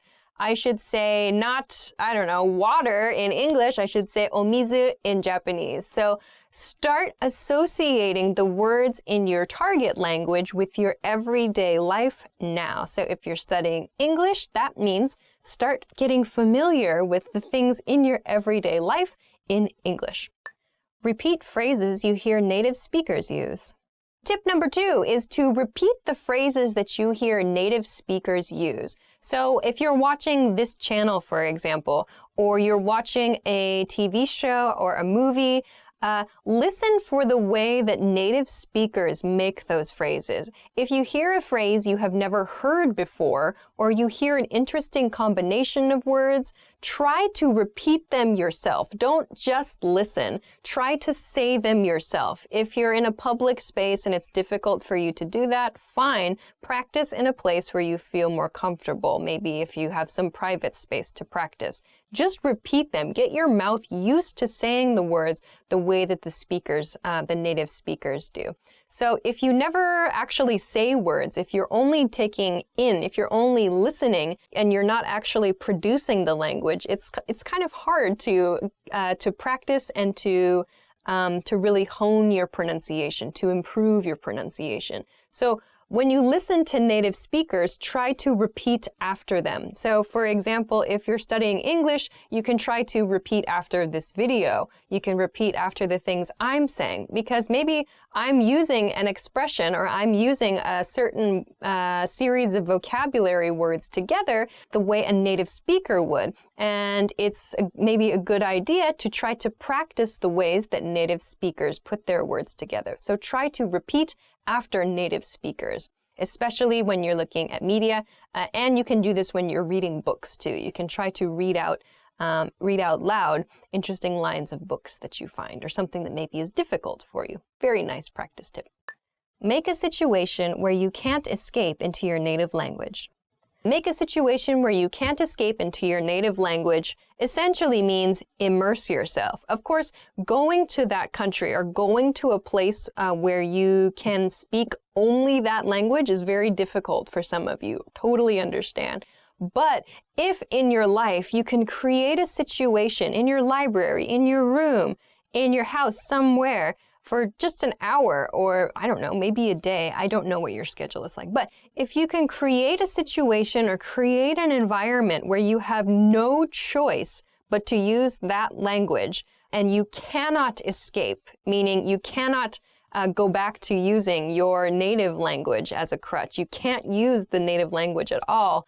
It forces you to use the language that you're studying. So, of course, if you are lucky enough to live in the country or to live in a place where people speak the language you're studying, great. But you have to go out and interact with people. You have to put yourself in a place where you have no choice but to speak. It's very hard and it's very scary and it's very embarrassing at first. But if you take time to find places and to make environments that are comfortable for you, where you feel comfortable making mistakes and asking questions, it's very valuable for your learning process. This is actually something that I did. I totally did this. My Japanese wasn't very good for a long time, but then I started making friends who could not speak English. Actually, I just did this through finding hobbies. There was a hobby that I had. I joined a group. I joined actually a school where I could learn how to do that hobby. And everything was taught only in Japanese. And the people in my class only spoke Japanese, mostly. And then maybe we would go out for drinks and food late at night or on the weekends, and everybody spoke only Japanese. And if I couldn't communicate even simply in Japanese, I had no hope of keeping that friendship together. So it forced me to study. It forced me to think about the words they were using and to try to learn those words, those patterns, as well as how to produce them naturally myself. So I was learning the vocabulary words the people around me were using and learning how to apply them on my own. That was only possible because I had no escape in those situations. So try to do that, even if you can do it yourself in your house. It's super helpful, I think. Watch TV and movies in your target language without subtitles.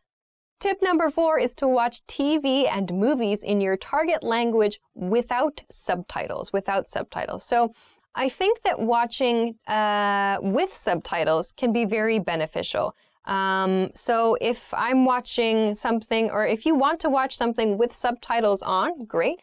But I sometimes find that in my case, I think too much about reading the subtitles and I forget to listen. So maybe if you've seen a movie in your target language a few times with the subtitles on, try turning the subtitles off and think about the character's body language, the words they're using. You can always look that up later. Look up the words you don't know in a dictionary, but try to do it where you're focusing completely on the way that people are using their words. Try not to use the subtitles. So kind of play around with it a little bit. If there's a word that's difficult for you to hear, you can actually turn on the subtitles in the native language of the movie as well. That's something that I've done. If I wanted to study Japanese, it's very useful when the actual words spoken in Japanese appear on the screen. Sometimes it's easier for me to catch a word if I see it visually and I hear it at the same time. So another way to kind of explore how you can use TV and movies is to actually turn on the closed captions, like the words on the screen, in the native language of the movie. So this is sort of 2 points in one. So 1, watch movies without subtitles, meaning subtitles in your native language. And hint 2 is to watch movies with closed captioning on, but the closed captioning is in your target language, not in your native language. So you can try those 2 things with TV and with movies. Don't bring a dictionary to your lesson. Tip number 5 is don't bring a dictionary to your lesson. Okay, so give me a second here. So I understand that dictionaries, especially electronic dictionaries, we have them on our phones now, are very, very convenient. Of course, it's important to use them, and they're a great resource to have. However, one thing that really bothers me and that I think is detrimental, it's not helpful for students, is when students are in a lesson and they're practicing conversation and they reach a point in the conversation where they don't know the word they want to use. They know it in their native language and they don't know how to say it in their target language. They pull out their dictionary. They say to the person listening to them, their practice partner in their lesson where they have a limited period of time, just a moment. And then they look it up on their phone and it takes a few seconds, the flow of the conversation stops, and then they say a word. And it's like, whoa, no, that's not, you don't have that ability. You don't have the ability to do that in a conversation with a native speaker. Most people, like if you go to a bank and try to open a bank account, are you really going to pull out your dictionary and sit there and try to communicate, just a moment, as you look up each word you don't know? No. Or if you do, that's not a real conversation. So instead, try using a different strategy. By that, I mean, if you find a word you don't know in conversation, explain the word to your conversation partner. Maybe they know the word. If you're speaking with a native speaker, this is a chance for them to teach you a word.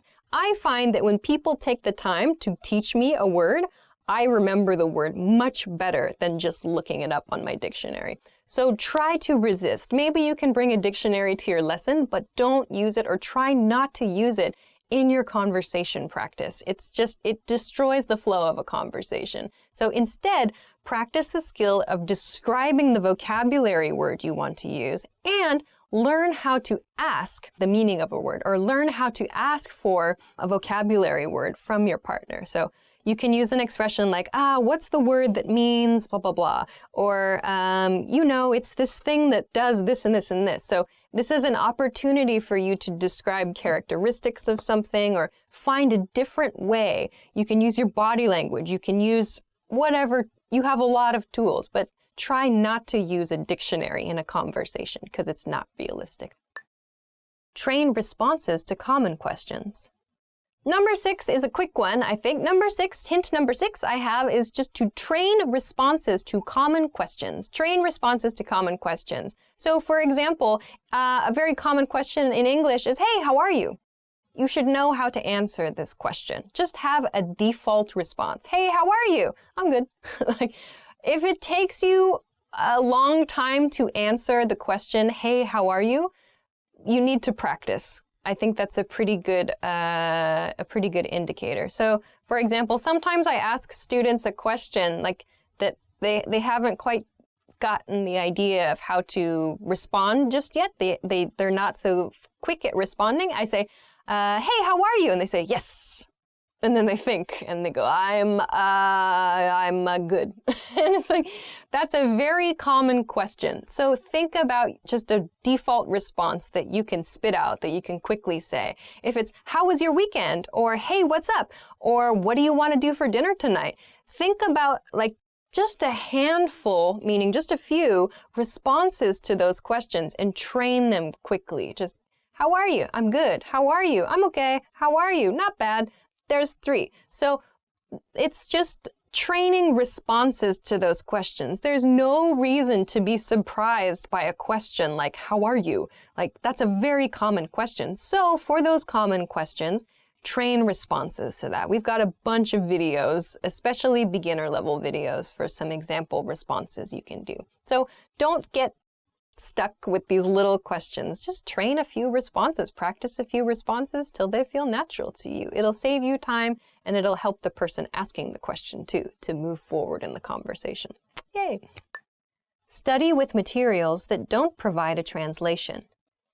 The next tip is to study with materials that don't provide a translation. So by this I mean, if you're using worksheets or some kind of textbook or whatever, and it has your target language, the language you're studying, and it has your native language next to it. While this can be useful, I feel that if you can, studying your materials only in your target language and then simplified explanations for more detailed points, also in your target language, can be a little bit better. So I don't want to say like you should only study things in your target language and nothing from your native language, because of course, like it can be helpful sometimes to look up a word or to understand a grammar point in your native language.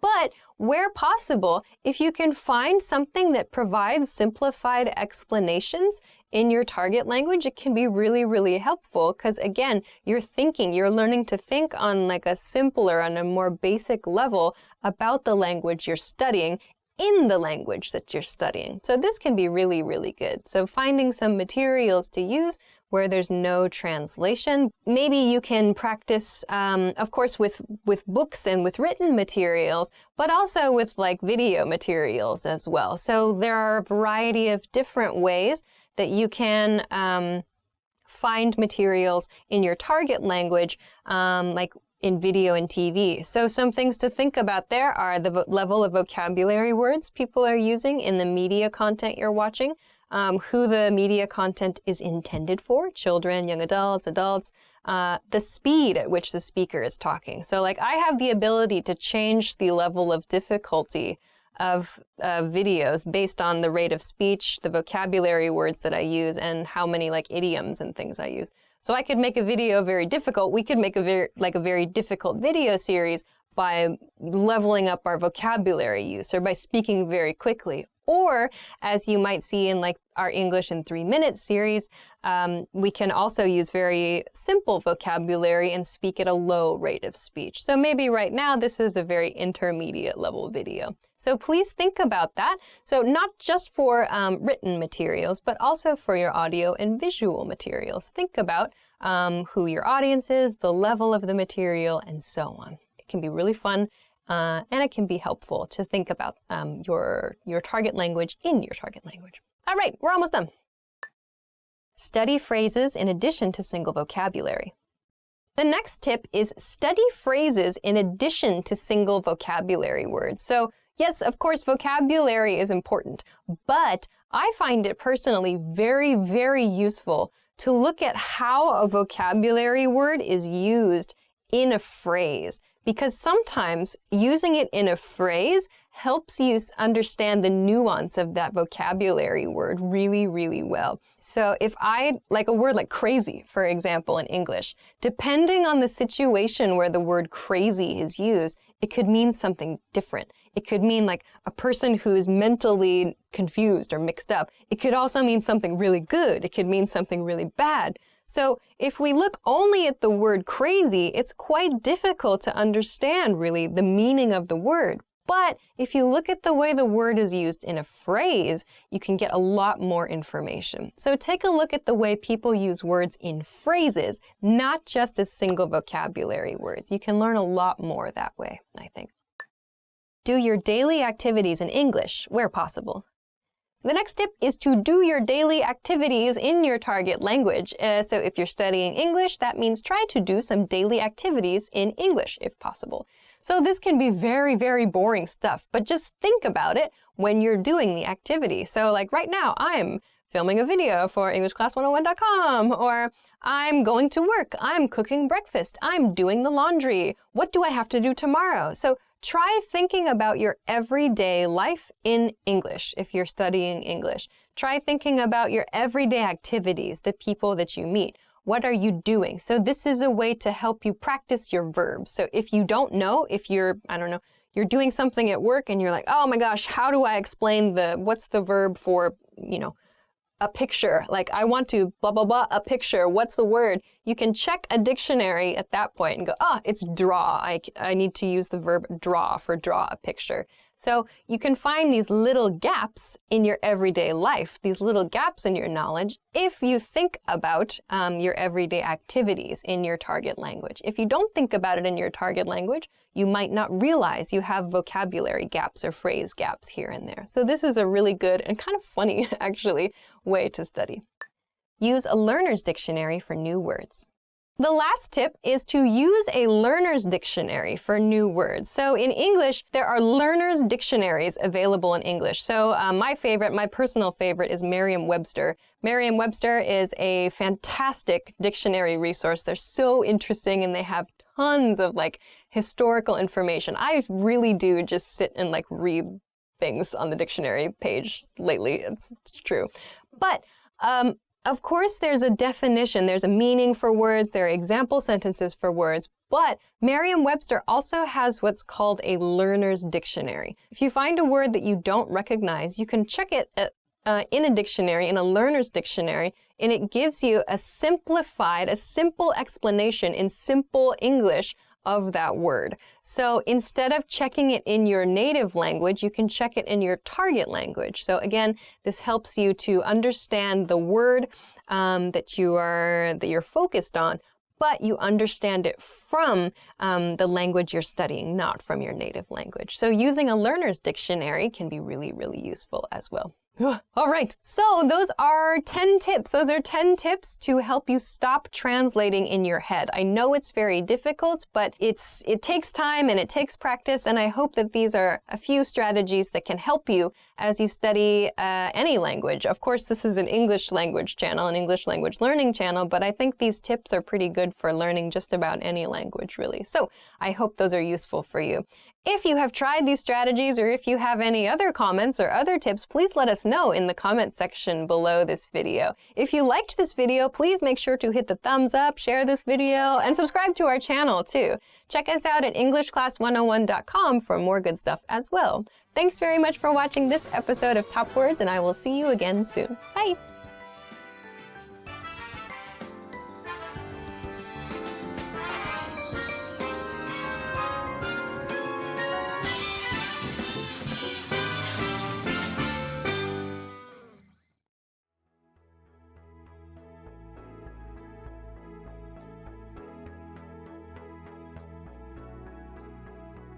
Hi everybody, my name is Alicia. Welcome back to Top Words. Today we're going to talk about 10 job interview questions and a few responses to those job interview questions. So let's go!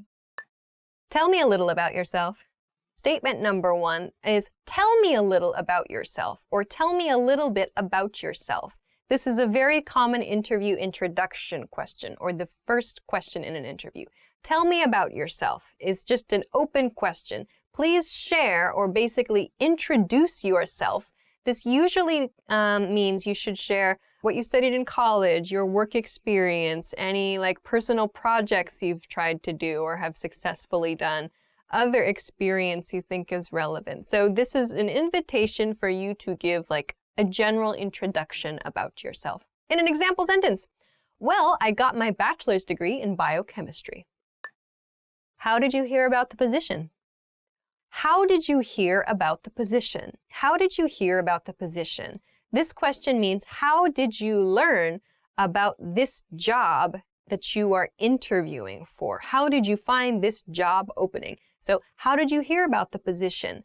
This is where you can explain maybe where you found the information about the job. So you found it on the internet, in the newspaper, you heard from a friend, you were contacted by a recruiter. So there are a few different ways that you can share with your interviewer how you found the position, how you heard about the job. In a sentence, I found an advertisement about the job on the internet. Why are you interested in this position? Next is, why are you interested in the position? Why are you interested in the position?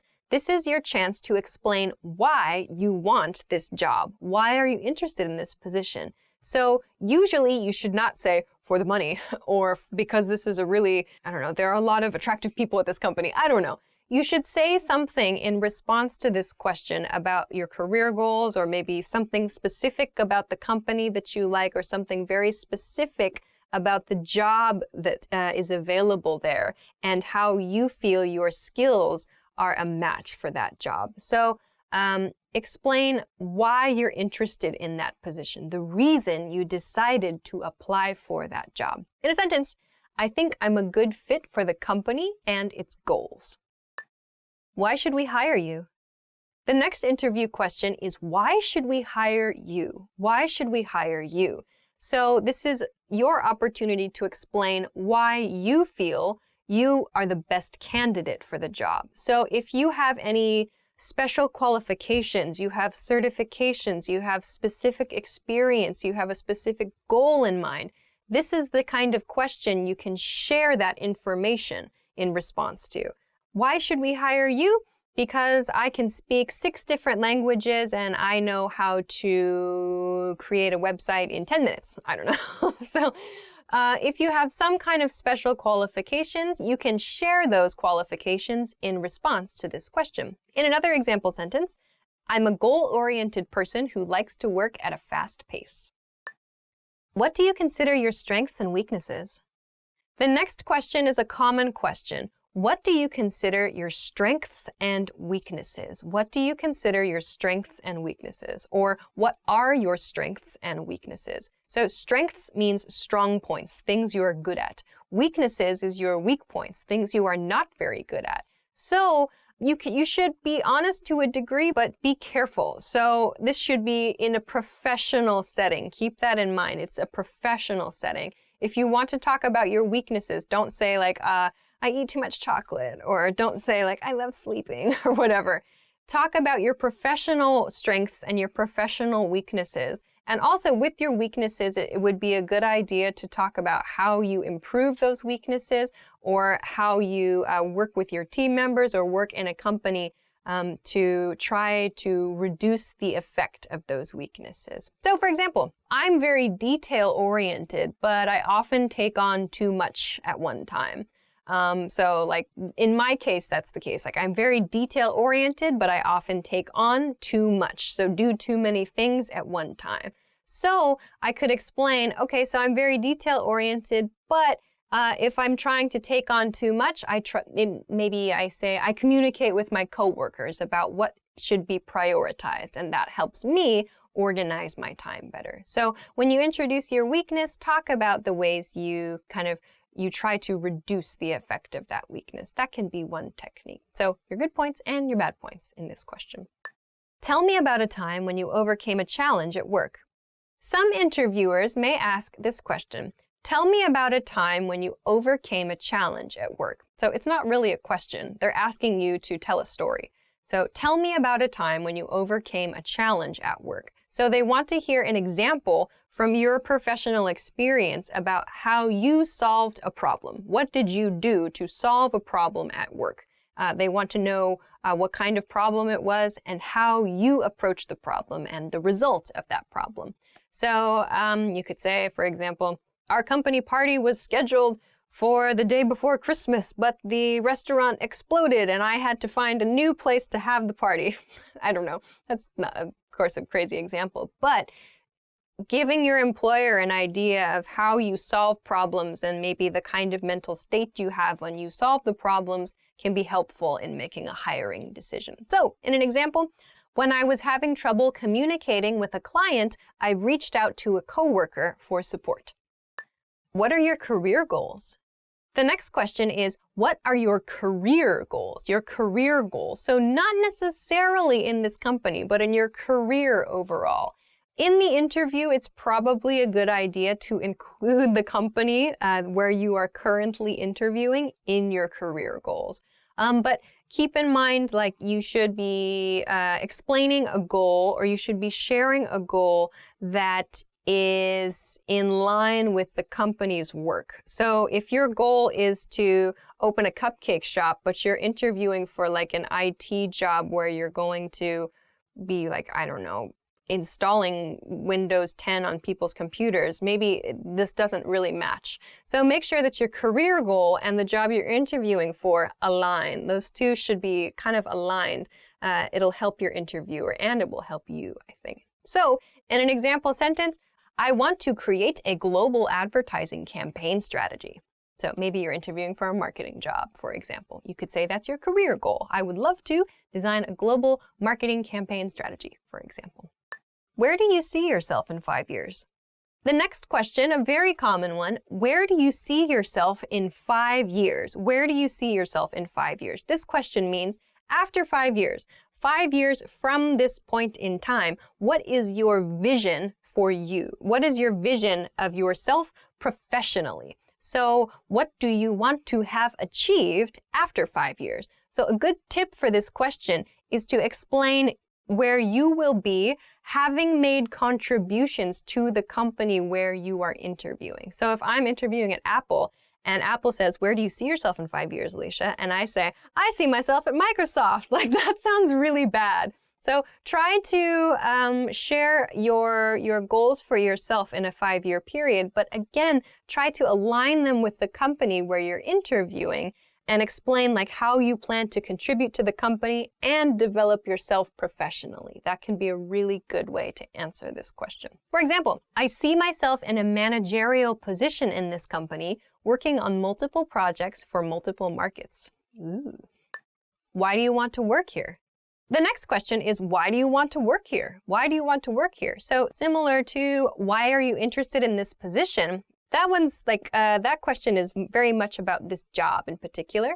But the question, why do you want to work here, means why do you want to work in this company, like in this place specifically? So share something about the company that you like, or share something, some reason the company is attractive to you as a candidate. So maybe it's the location, or maybe it's the ability to work overseas, or maybe it's an international environment, or maybe you can use your English skills. Some reason why you're interested in working at this company specifically. Share that after this question. So example, I think there's a lot to learn and I think there are opportunities for promotion. Do you have any questions for me? Last one. The last question is very common. Do you have any questions for me? Do you have any questions for me? Interviewers will often ask this question at the end of an interview, inviting the candidate to ask questions about the company. It is usually a very good idea to prepare some questions for the interviewer. So it's also a good idea to research your company or research the university you're interviewing for before the interview. So if you have questions about the company policy, that sort of thing, it's a great chance to ask your interviewer. Generally, however, it's not a good idea to ask specific questions about pay or vacation in the interview, as you can be seen as maybe being too money or too vacation focused. That might come a little later. If you say, what's the salary for this job? Like, unless it's a kind of a close situation, that might be too direct a question. But instead, ask some things about the company. Ask your interviewer what it's like to work there, what your interviewer thinks is good about working for the company, or maybe what your interviewer thinks the company's planning to do over the next few years. Ask something of your interviewer. So it shows that you are interested in that company and that you want to learn more and participate more with that company. So make sure to have some questions prepared when your interviewer asks, do you have any questions for me? So example question, what do you think is the most rewarding part about working here? So those are 10 job interview questions and a few different ways you can respond to them. So I think those are useful for job interviews, yes, but maybe if you interview for like a university or interview for a scholarship or something, you can use similar responses to similar questions. So if you have any questions or comments, please let us know in the comment section below this video. If you liked the video, please make sure to give it a thumbs up and subscribe to our channel as well. Check us out at EnglishClass101.com for more good stuff, and thanks very much for watching this episode of Top Words. I'll see you again soon. Bye!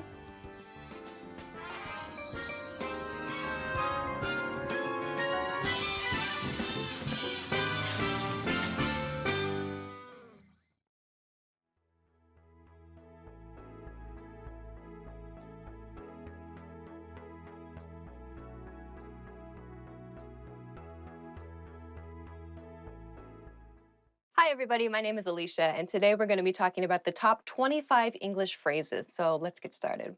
The first phrase is hello. Hello, of course, is used as a greeting. You can greet your friends, you can greet your coworkers, your family with this phrase just by saying hello. Hey, hi, what's up? Hello. Sup? Yo. Pretty much any time of day you can use hello. Hello. The next phrase is good morning. Good morning is used as a greeting in the morning. You can kind of feel when morning ends for you. Good morning is nice and polite. Or even just morning with your close friends or close coworkers.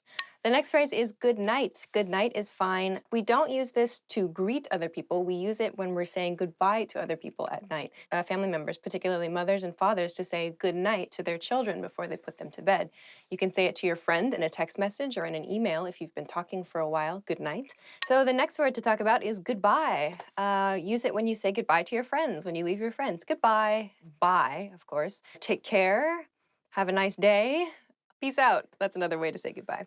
Okay, the next phrase is I'm plus your name. Of course, this is a way to introduce yourself. You can use I'm, in my case, Alicia. I'm Alicia to introduce yourself in any situation. New friend, I'm Alicia.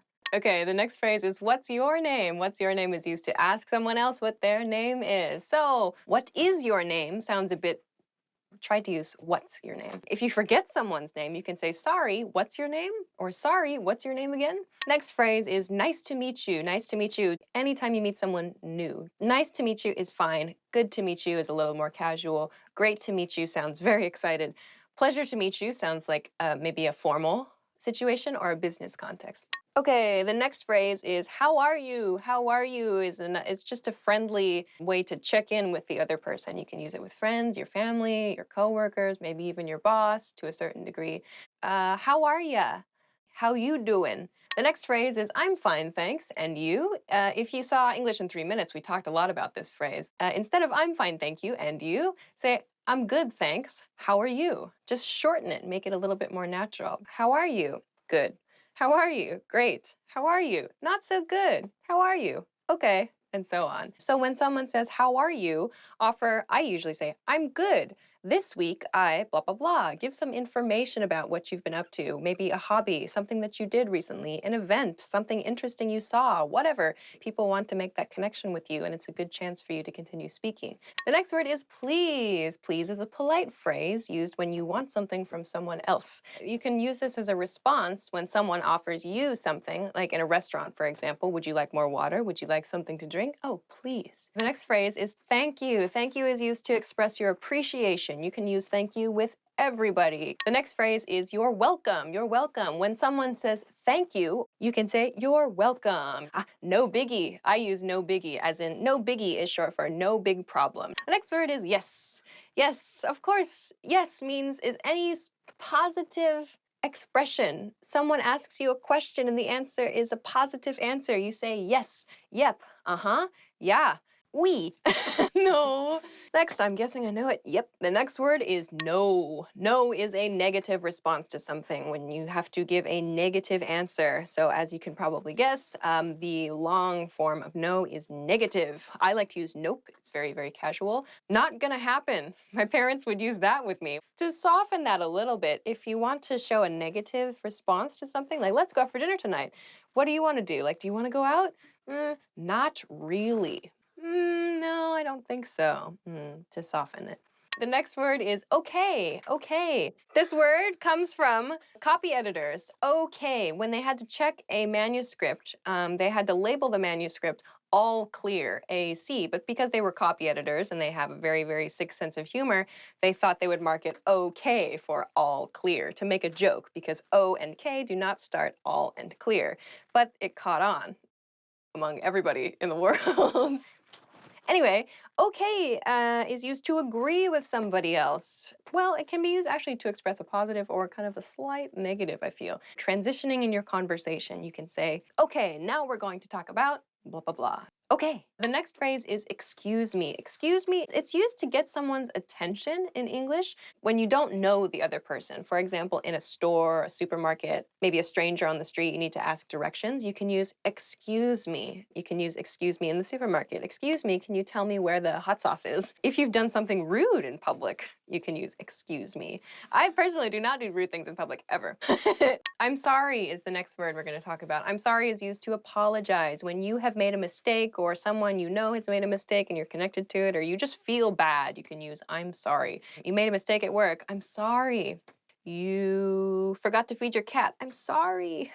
Sorry about that. You bump someone next to you. Oh, sorry. What time is it is the next phrase when you need to check what time it is. What time is it? When you ask someone else what time it is, maybe you say this to yourself too. Check your watch, check your phone, check a clock. Pretty straightforward phrase. There aren't really any short versions, so that's an easy one. Where is the plus a location. So you can use this for a building or a store. We're not going to use this where is the for a place, a city name or a state name or a country name. To do that, you would need to remove the. But where is the bank? Where is the post office? You can use this to ask directions, to ask for help in your house or at work. Where is the copy machine? Where is the file I need? Where is the blah, blah, blah? Where is the bathroom is perhaps a very important question to know. The next one is, may I use the restroom? May I use the restroom is a polite and soft expression that you can use if you need to use the toilet, you need to use the washroom. When you're at someone's house for the very first time, when you're in a place that is new to you, you can ask, may I use the restroom? More casually, can I go to the bathroom? To be very polite, you can say, may I go to the bathroom? The next phrase is, I would like to order something. You can use this at a restaurant probably, or in any situation where you need to place an order. I'd like a pizza.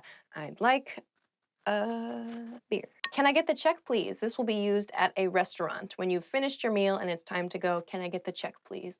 In a very, very casual situation, you can just say, check, please. That's fine. The next phrase is see you soon. See you soon is used with friends and family members, perhaps, when you expect to see them again soon after saying goodbye to them. This is used at the end of the conversation. You're going separate directions. You say, see you soon. See ya is also good, or just see you. To make it a little more formal, you can say, I'll see you again soon. Make a full sentence out of it that way. The next phrase is see you later. See you later is very similar to see you soon, but the point is with see you later is that you're probably going to meet that person again later on in the same day.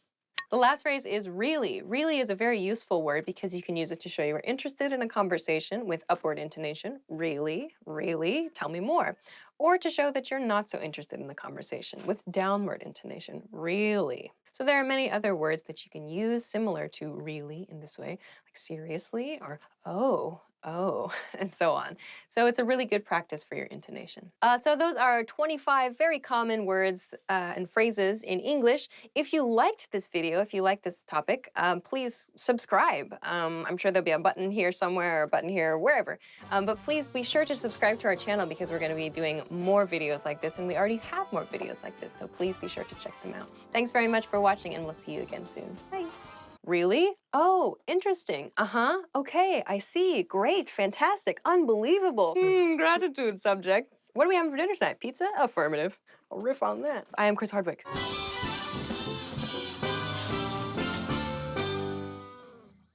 In this video, you'll learn 20 of the most common words and phrases in English. Hi everybody, my name is Alicia. Welcome to the 800 Core English Words and Phrases video series. This series will teach you the 800 most common words and phrases in English. But there's a twist. With each new lesson in this series, we'll include the previous lessons at the end. So after you've learned the new words and phrases, stick around and review what you learned in previous lessons. Reviewing is one of the most important parts of learning a language. You can also get the full list right now at EnglishClass101.com. Click the link in the description to access more example sentences, create your own flashcard deck, and finally, master English. Okay, let's get started. First is hello. Hello. Hello. Hello is the most basic greeting that you can use. You can use it with your friends, with your family members, with your coworkers. Any time of day is fine. Hello. How have you been? Hello. How have you been? Hello. How have you been? Excuse me. Excuse me. excuse me. So excuse me is the expression you can use when you bump into somebody or when you need to interrupt somebody who's working on something. It's a nice like apology expression to use. Excuse me, how much is this? Excuse me, how much is this? Excuse me, how much is this? I'm sorry. I'm sorry. I'm sorry.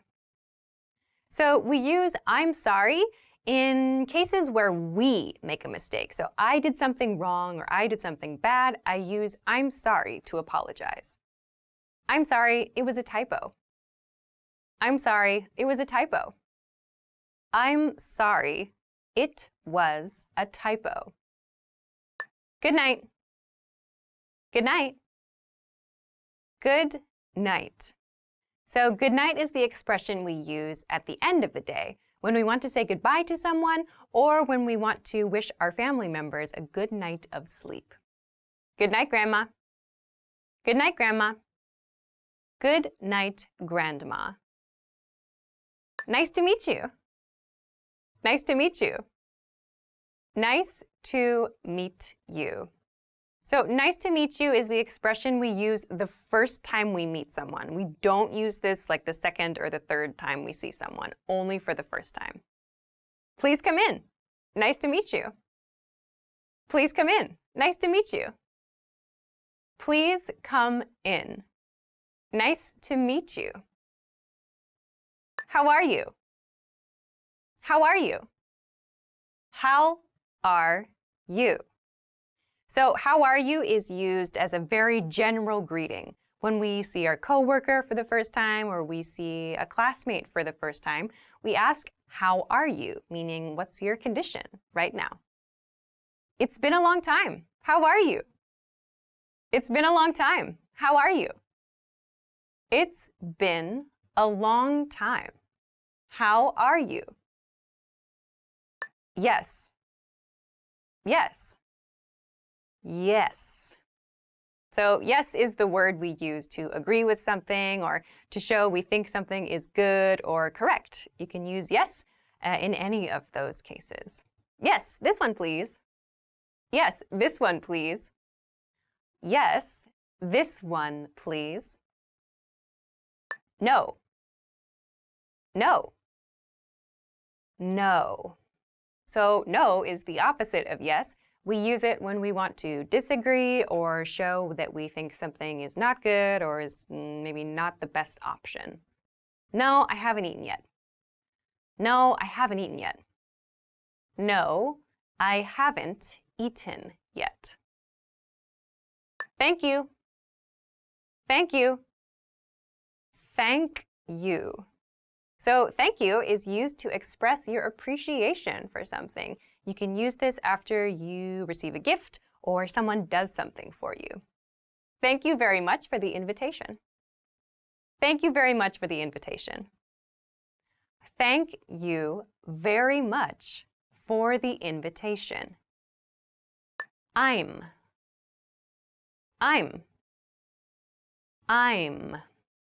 So I'm is the reduced form of I and am. It becomes I'm. Make sure to clearly pronounce that sound, like when you're introducing yourself. I'm John. I'm John. I'm John. Goodbye. Goodbye. Goodbye. So goodbye is one way to say like something at the end of the day, usually, to say bye to someone. Goodbye sounds a little bit more formal than just bye, but you can use it to sound polite. Goodbye. See you again. Goodbye. See you again.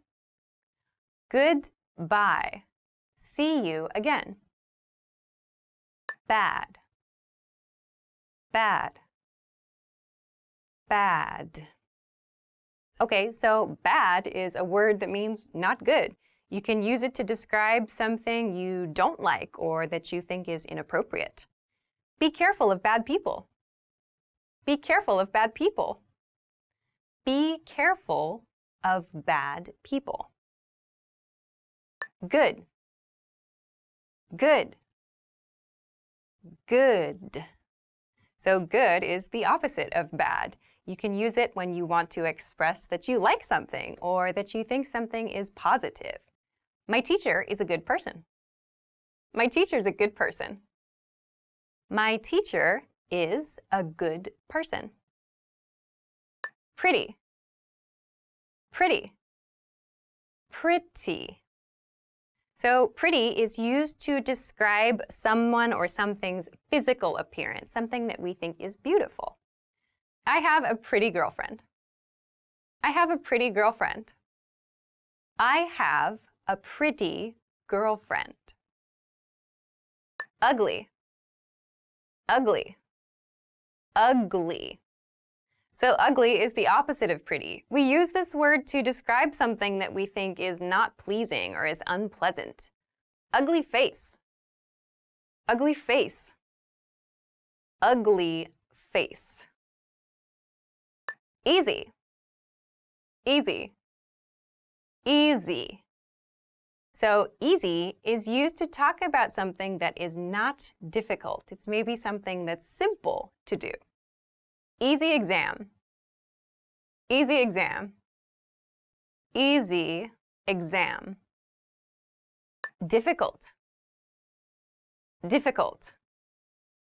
Difficult. So difficult describes something that is hard or something that is challenging to do. Difficult problem. Difficult problem. Difficult problem. Near. Near. Near. Near is used to talk about something that is close to us. It's something that we can go to quickly and easily. I live near the university. I live near the university. I live near the university. Far. Far. Far. So far is the opposite of near. Far means something that is at great distance from something else. There's like a long way to get to something. The station is far from here. The station is far from here. The station is far from here. Small. Small. Small. So small is the opposite of big. We use it to describe things that are little. You can use it for concepts, for objects, or for people. Small mistake. Small mistake. Small mistake. Well done! In this lesson, you expanded your vocabulary and learned 20 new useful words. Click the link in the description and sign up for free at EnglishClass101.com to get access to the full list of vocabulary you'll need for daily life conversations. You'll also get example sentences, custom flashcard decks, and more learning resources. See you next time. Bye-bye. Hi everybody, my name is Alicia. In this lesson, I'm going to talk about 25 must-know intermediate phrases. Let's get started. These are some intermediate level phrases that you can use in everyday life. You can use them when you travel, at work, in your studies. So I hope that they're helpful for you. They're for asking and answering questions. So after you learn these phrases, check out the link in the description where you can make an account at EnglishClass101.com and practice your English even more. All right, let's get started. How's it going? How's it going? You'll notice with how's it going that there's an apostrophe at the end of this. It's not how's it going or how is it going. If you say how is it going, it sounds too stiff. It doesn't sound so friendly. So we say how's it going? How's it going? How's it going means how are you? Like how are you doing? Or how is your life going? So it's like a friendly, kind of rougher, more casual way to say, how are you? How's it going? How's it going? How's it going with you? Fine. See, that's the correct response. How's it going? Fine. How's it going? Good. How's it going? Not bad. How's it going? How's it going? Okay, let's go on to the next expression. What have you been up to? What have you been up to? What have you been up to? What have you been up to? What have you been up to is a more advanced version of like, what are you doing? So what have you been up to means what did you do since the last time I saw you? What have you been up to? So what have you been up to? It's like, I've been blah, blah, blah. We're going to talk about this in the next expression. So what have you been up to? Or what have you been doing is another popular variation. What have you been up to? How have you been? How have you been? How have you been? More naturally, how have you been sounds like how have you been in everyday speech. So how have gets reduced to how of. How have you been? How have you been? How have you been since the last time I saw you is what this means. How have you been? So that you sound also gets shorter. How have ya been is kind of what it sounds like if I slow it down a lot. How have you been? How you been, you might also hear too. So this means since the last time I saw you, what has your condition been like? Good? Bad? Busy? In most cases, the answer is just good. You? Fine. Fine. Anyway, moving along. I've been blah, blah, blah. I've been. This is the reduced form of I have been something, something. This is a good response to questions like, how have you been? Or what have you been up to? Numbers 2 and 3 in this episode. So if someone says, what have you been up to? You can say, I've been busy, or I've been working, I've been studying, I've been planting a garden in front of my house, I've been looking for a new car, I've been making videos on the internet. So I've been blah, blah, blah. So I've is short for I have been. So this is a present perfect tense expression. I've been something, something. You can use the progressive form. You can use an adjective here. You can use whatever suits your situation. So yeah, what have you been up to? I've been sleeping a lot. How about something, something? How about dinner? How about drinks? How about we do this later? How about something? This is a very simple and easy way to make a suggestion to someone. How about blah, blah, blah. So in fast speech, how about sounds like how about, how about, how about we, how about you, how about I, how about. So the A sound kind of disappears. How about we see a movie later? How about we go to the beach this weekend? How about we take a trip to Guam? How about we bake cookies? How about we go on to the next expression? Okay, sorry, I can't. Sorry, I can't. So sorry, I cannot. This is a way to refuse an invitation. So to say, no, I cannot do that thing and I feel bad about it. Sorry, I can't. Sorry, I can't.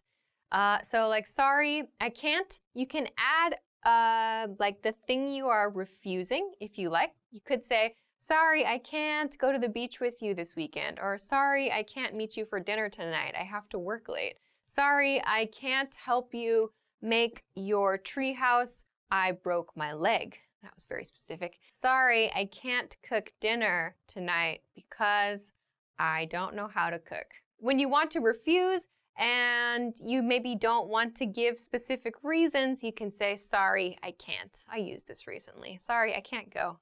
Sure, sounds good. Sure, sounds good. So, sure, sounds good. You can put those two together.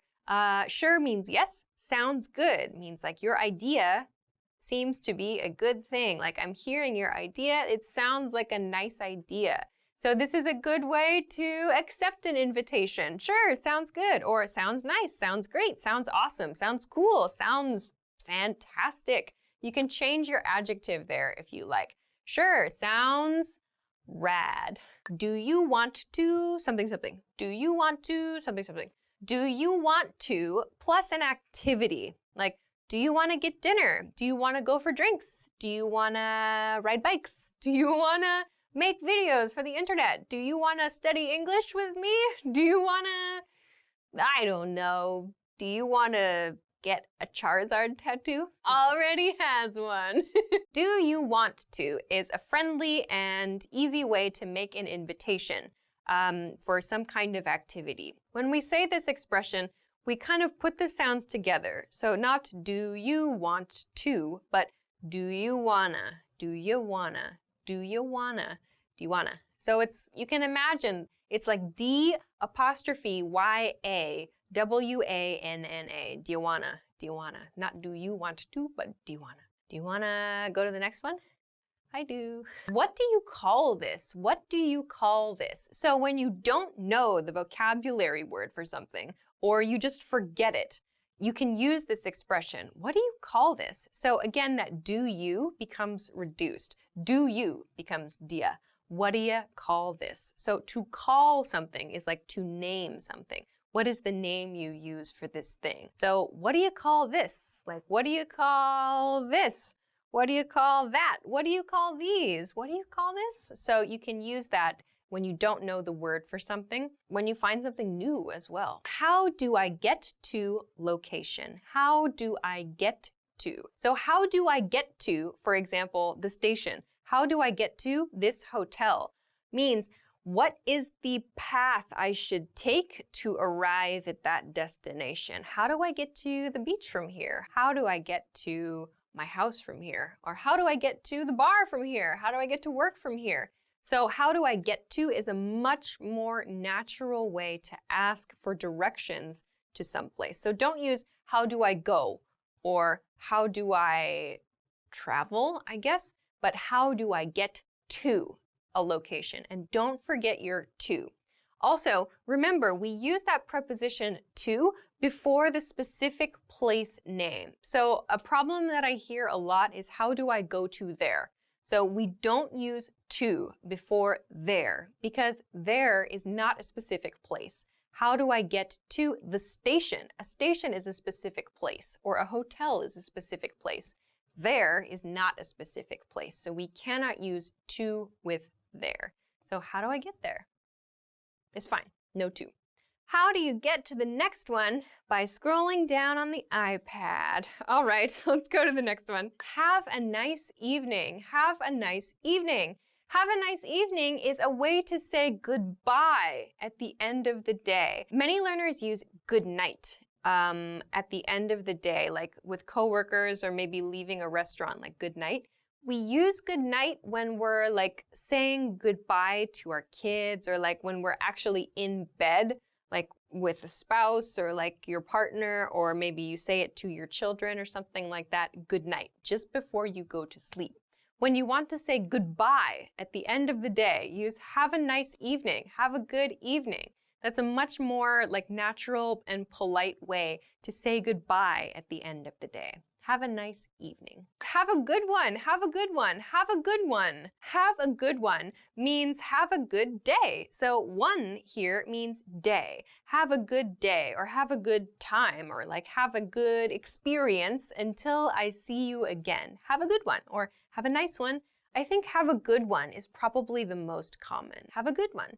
So friendly, kind of polite-ish, I suppose. You can use this with your coworkers, with your friends, with your family members, but it does have, there's a little bit of distance there, I think. Have a good one. Okay, onward. Can I have item, please? Can I have item, please? Can I have something, please? So when you're shopping, you can use this to request something from the person working at the store. So can I have that shirt, please? Or can I have, for example, 200 grams of beef, please? Or can I have that pack of cigarettes, please? So you can use any item in this pattern. Can I have that thing, please? You can use singular, you can use plural, you can use a number here if you want, but can I have? And to make this more natural, not can I have that thing, please, but can I have? Can I have? Can I have is kind of more natural. Can I have sounds like can I have? Can I have this iPad? Yes? Oh, I got an iPad today. Number of the noun, please. This is used again when shopping and maybe specifically when you're buying things in quantity. So that means, for example, like when you're shopping for food, you maybe need to buy like fresh meat or fresh fish, for example, and you want a certain quantity, a certain amount of something. You can use number of the noun, please. So I used the example before, like 200 grams of the beef, please. So you're buying things in bulk. When you're buying in bulk, it means you're buying a lot of stuff at one time. You can use an expression like this. Of course, even if you're not buying in bulk, you can use this. Like 2 of the blue ones, please. You can use that as well. So this is just a simple pattern to use when shopping. Number of the noun, please. How do I plus your verb phrase. So we talked about the expression, how do I get to a place? This is how do I something. So not get, but how do I, and then use a verb here. So one thing I hear learners do when they don't know how to do something is they use an expression like, please teach me this thing, or I don't know this. So to make a request for someone to show you something, you can use this pattern. How do I use this computer? Or how do I turn on this car? How do I sell my kidney on the internet? How do I learn English? That's what a lot of people say. Just do it is the answer. So how do I plus your verb. So that's a much better way than please teach me. Use how do I learn English? How do I study grammar? How do I read books? So use just the simple present tense form of the verb in this one. Again, another point here, pronunciation point. How do I becomes how do I? How do I? How do I do this? How do I do that? How late are you open? How late are you open? This is very useful when you're visiting restaurants or bars or like retail shops as well. The most natural way to ask what time a store or other establishment finishes is how late are you open? How late are you open? So if you ask this question, you will get the closing time as the answer. Like, how late are you open? 8. How late are you open? 10. How late are you open? Midnight. Or how late are you open? We're open 24 hours. The internet is open forever. We have no closing time here at English Class 101. We're accessible always. How late are you open? So how late are you? So that are you is reduced. How late are you open? Are you sounds like how late are you open? We do not say how late are you closed. We don't say that. You could say when do you close? That's also okay. When do you close? But how late are you open? Do you have any plans for point in time? Do you have any plans for point in time? Do you have any plans for this weekend? Do you have any plans for tomorrow? Do you have any plans for tomorrow night? Do you have any plans for dinner? So choose a point in time, or kind of like I did with dinner. You can use meals here too. Choose a point in time to ask about another person's schedule. Don't forget for in this example. Do you have any plans for point in time? Do you have any plans for Sunday afternoon? Do you have any plans for Monday? So this is a quick way to ask about a schedule. Very nice, and it's kind of polite as well.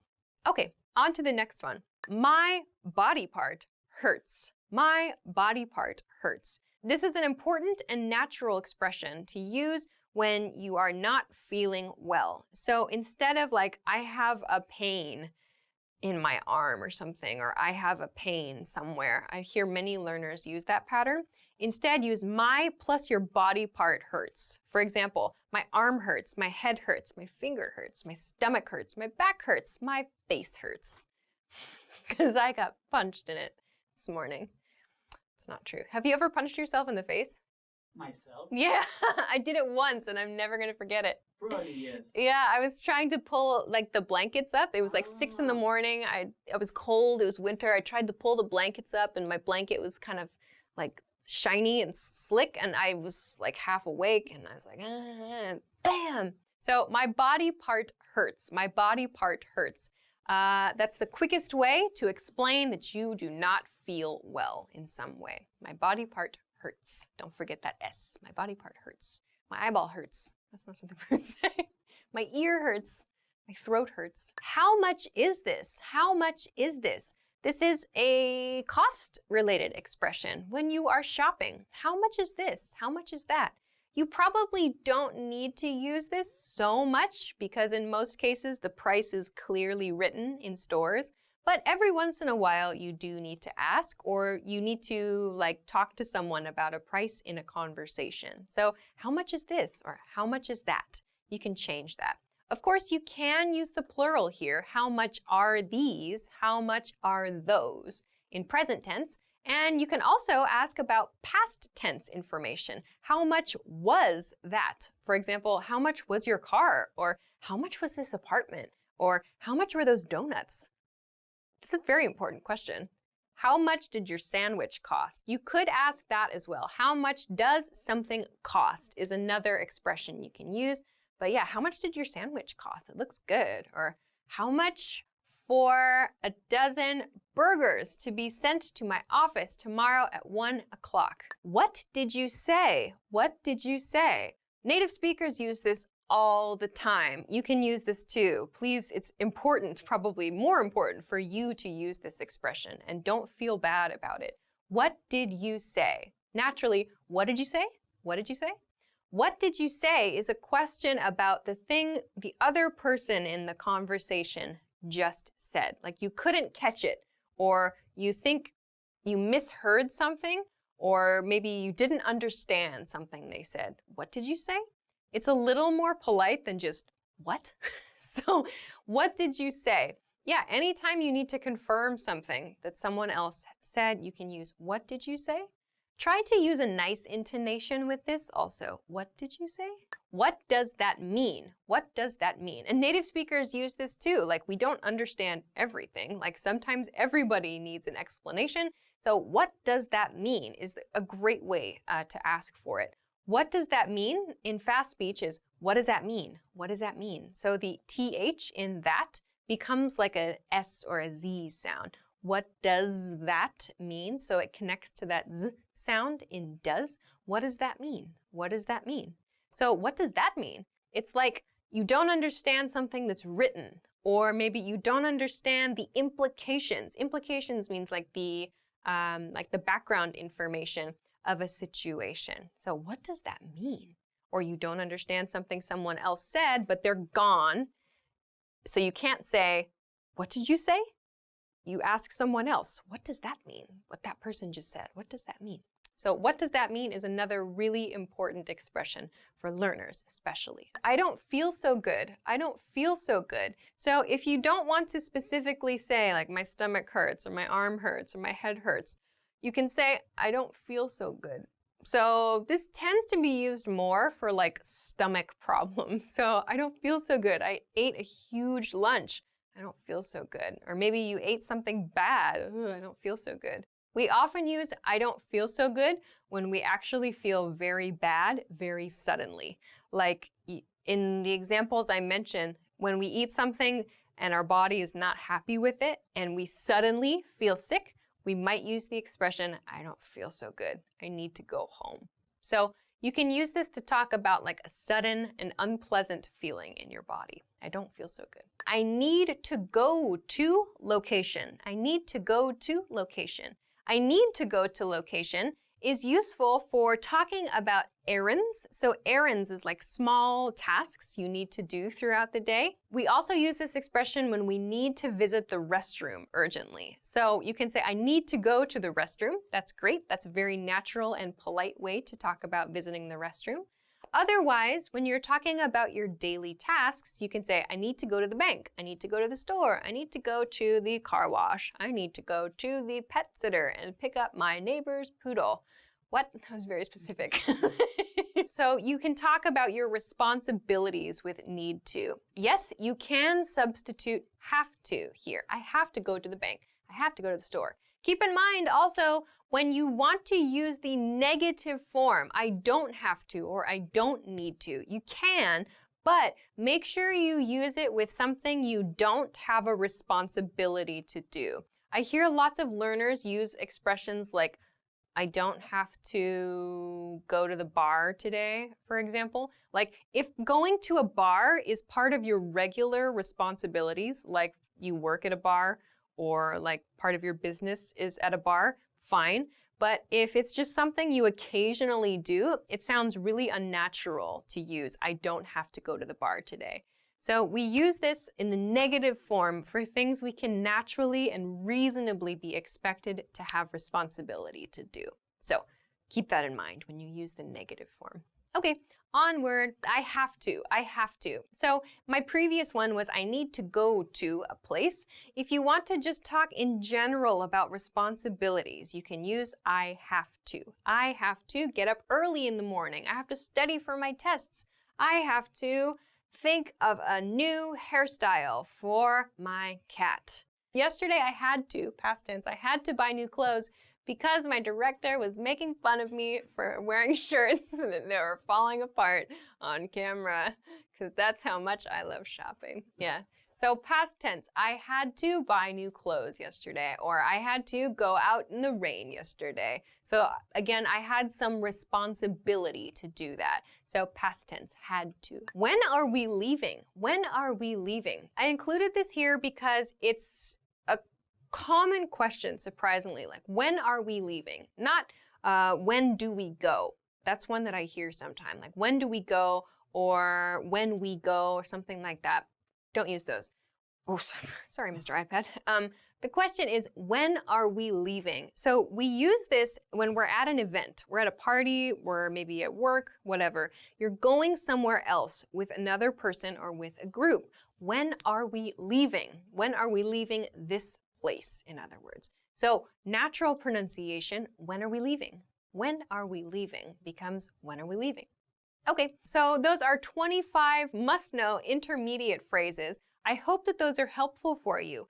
Many of the phrases that I introduced here are in present tense, but remember, you can use them in past tense and in future tense too. So don't stick only to present tense. Make sure to go outside of present tense and think about the different ways that you can use these expressions to talk about the past and the future.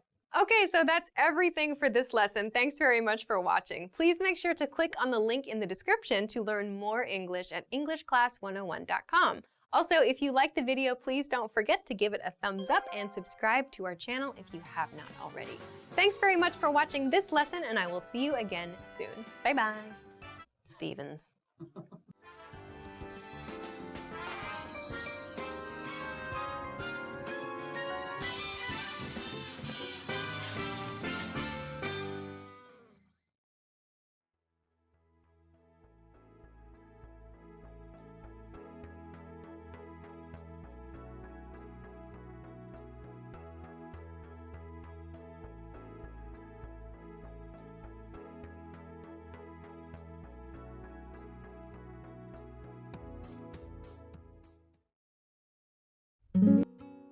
Hi everybody, my name is Alicia. In this lesson, I'm going to give an introduction to English tenses. For this lesson, I'm going to give a short introduction to when to use each of the English tenses. I'm also going to share an example of what that tense looks like in a sentence or in a question. So this is just a quick guide. If you want more information about any of these tenses, you can try searching the YouTube channel or our website for a video specifically about one of these tenses. So I hope this is helpful for you. Okay, so let's get started. The first group of tenses I want to look at is the present tense. So for today's lesson, I've organized it into 3 categories: present, past, and future tenses. So let's begin with the present tense. So in each category, I have 4 different tenses. I have simple, continuous, perfect, and perfect continuous. You might know continuous as progressive. They mean the same thing. Continuous and progressive mean the same thing for this lesson. So let's begin with the present simple tense. Present simple tense is a tense we use for general facts, for regular actions, and for schedules. So this is stuff that doesn't change. Like he speaks English, for example. She doesn't speak Spanish. That's a simple fact. For regular actions, so things you do every day or every week, for example. And schedules, so that means like a bus or an airplane or maybe a car schedule, something that maintains a regular schedule. An example, 2 examples of using the present simple tense. First, I work on Mondays. So here, work is my verb. I work on Mondays. Simple present tense. A negative, I don't eat lunch at 2 o'clock. So these are simple present tense statements. In this case, they're just simple statements of fact, really. Okay, so let's continue to the next one. The second tense is the present continuous tense. The present continuous tense. So present continuous tense we use for continuing actions, and that means actions that are happening now. So for example, I'm teaching, I'm standing, I'm speaking. Those are actions happening now. So we use it for continuing actions now, like physical actions. We also use it for trends. So things happening in your society right now, for example. So examples would be like, that TV show is becoming popular, or the world is getting warmer, for example. So these are things happening now also.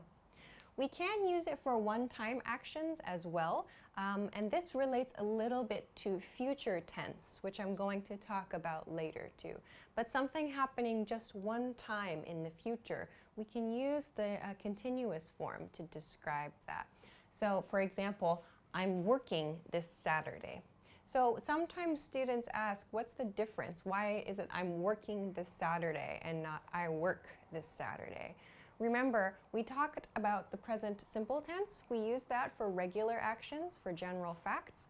So if you usually work on Saturdays, you should use the present simple tense. I work on Saturdays. If, however, this Saturday is special and you don't usually work on Saturdays, you should use the continuous tense. I'm working this Saturday. So it sounds like that's not a typical thing for you. I'm working this Saturday. Okay, let's go on to the third tense. The third tense is the present perfect tense, the present perfect tense. So we use the present perfect tense for general life experience or lack thereof. So lack thereof means no life experience, not having a life experience. So something that you did in the past, but not at a specific point in time. The specific point in time is not so important here, or maybe we don't know. So example. A negative example, he has never been to Spain. He has never been to Spain. In this case, no life experience of going to Spain is what this means. So this is an example of present perfect tense. Here we have he has. Remember, we need to attach has or have before our past participle verb form here. So for more information about this tense, you can check the channel. There's more information there. So let's continue on to the next tense now. The next tense is the present perfect continuous tense. Present perfect continuous. We use this tense for actions that started in the past and continue to the present. So something you started doing in the past, some point in the past, it's not always important when, but that action continues. So you use this a lot to talk about your studies, for example. We use words like for and since and maybe ago with this as well. So an example of this, I've been studying English for 2 years. So here we see I've been. This I've is the contracted, the reduced form of I have. I have been studying. So this is the continuous or the progressive form. In this case, I've used the word for. I've used for because I'm using 2 years, which is a length of time. We can use since. For example, I've been studying English since 2016. So we use since before a specific point in time. We can use ago as well. Usually we pair it with since. I've been studying English since 2 years ago. You'll notice when we use ago, however, we change from using, in my first example, 2016 to a length of time, since 2 years ago. So there are a few different changes you need to make there. But you can check the other video on the channel for more information about that grammar point. Okay, let's move on to the second group for today, which is the past tense. Let's look at the 4 points in the past tense here. First one is the past simple, or just simple past tense. Simple past tense is used for actions that started and finished in the past. So for example, I taught simple present tense earlier. So I used past tense. I taught simple present tense because the action started and finished in the past. Another example, I worked all night. I worked all night. So work Is my verb, I use simple past tense worked because the action started and finished in the past. Another example, a negative, they didn't come. They didn't come to the party. They didn't come to the office. The action was in the past. It refers to something that did not happen in the past. So there was no action in the past, but it's over, it's finished. So we use simple past tense to talk about these simple actions that started and finished in the past. Okay, let's go on to the past continuous tense then. Past continuous is for actions that were continuing in the past. So this one is one we often use with a specific point in time along with it. So let's look at an example first. We were listening to music. We were listening to music yesterday, or we were listening to music at 8 p.m. When were you listening to music? When was that action continuing? At 8 p.m. or yesterday. So it's common to include a point in time with this grammar point. Another example, like I was doing something, something, ing form there. So this is one that's some people have questions about, like why should I use that? When should I use that?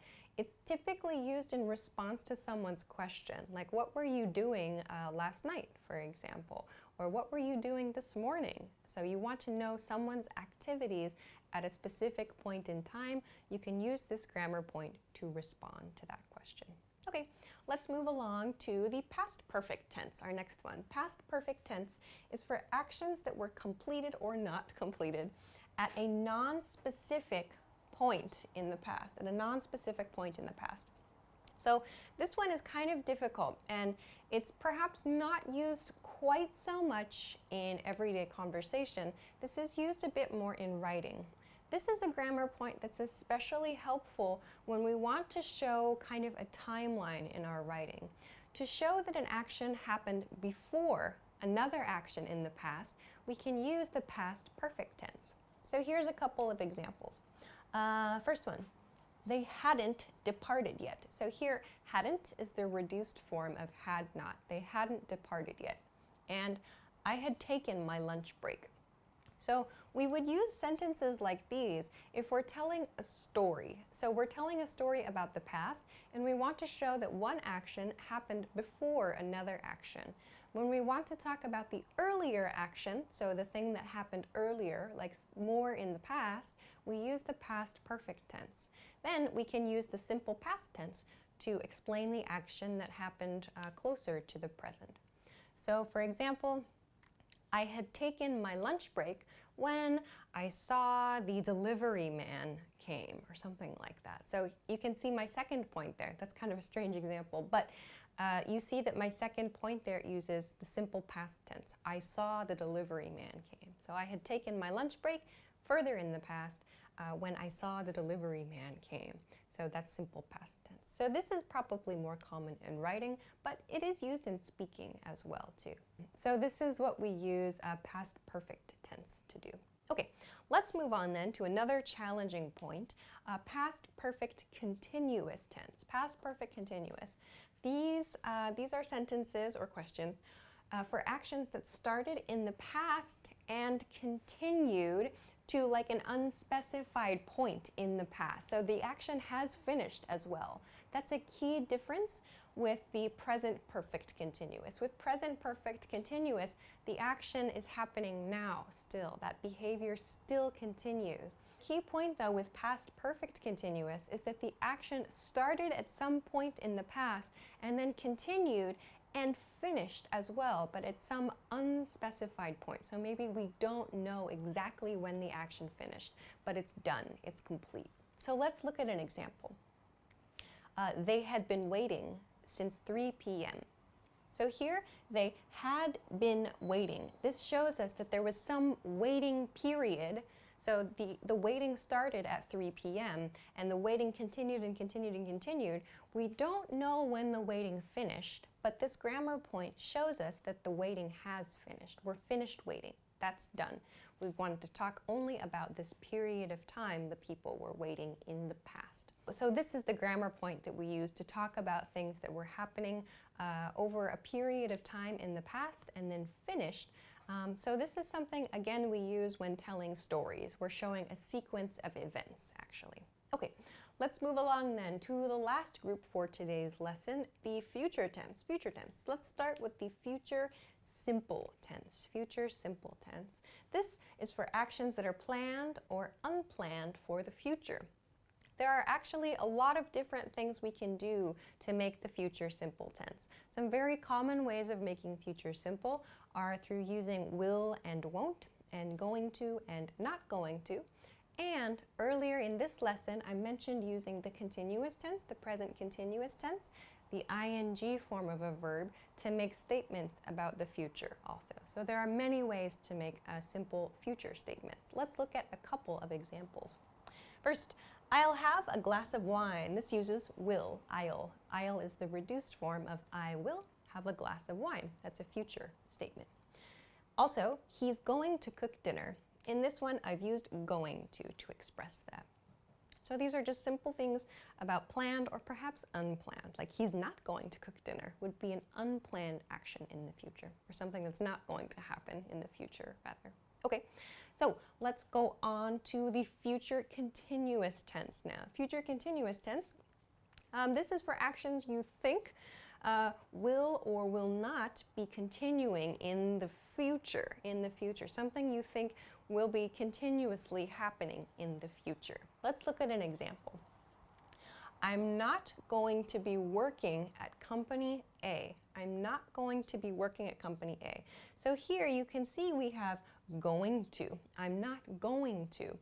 Plus, we have a verb in the continuous tense. I'm not going to be working at company A.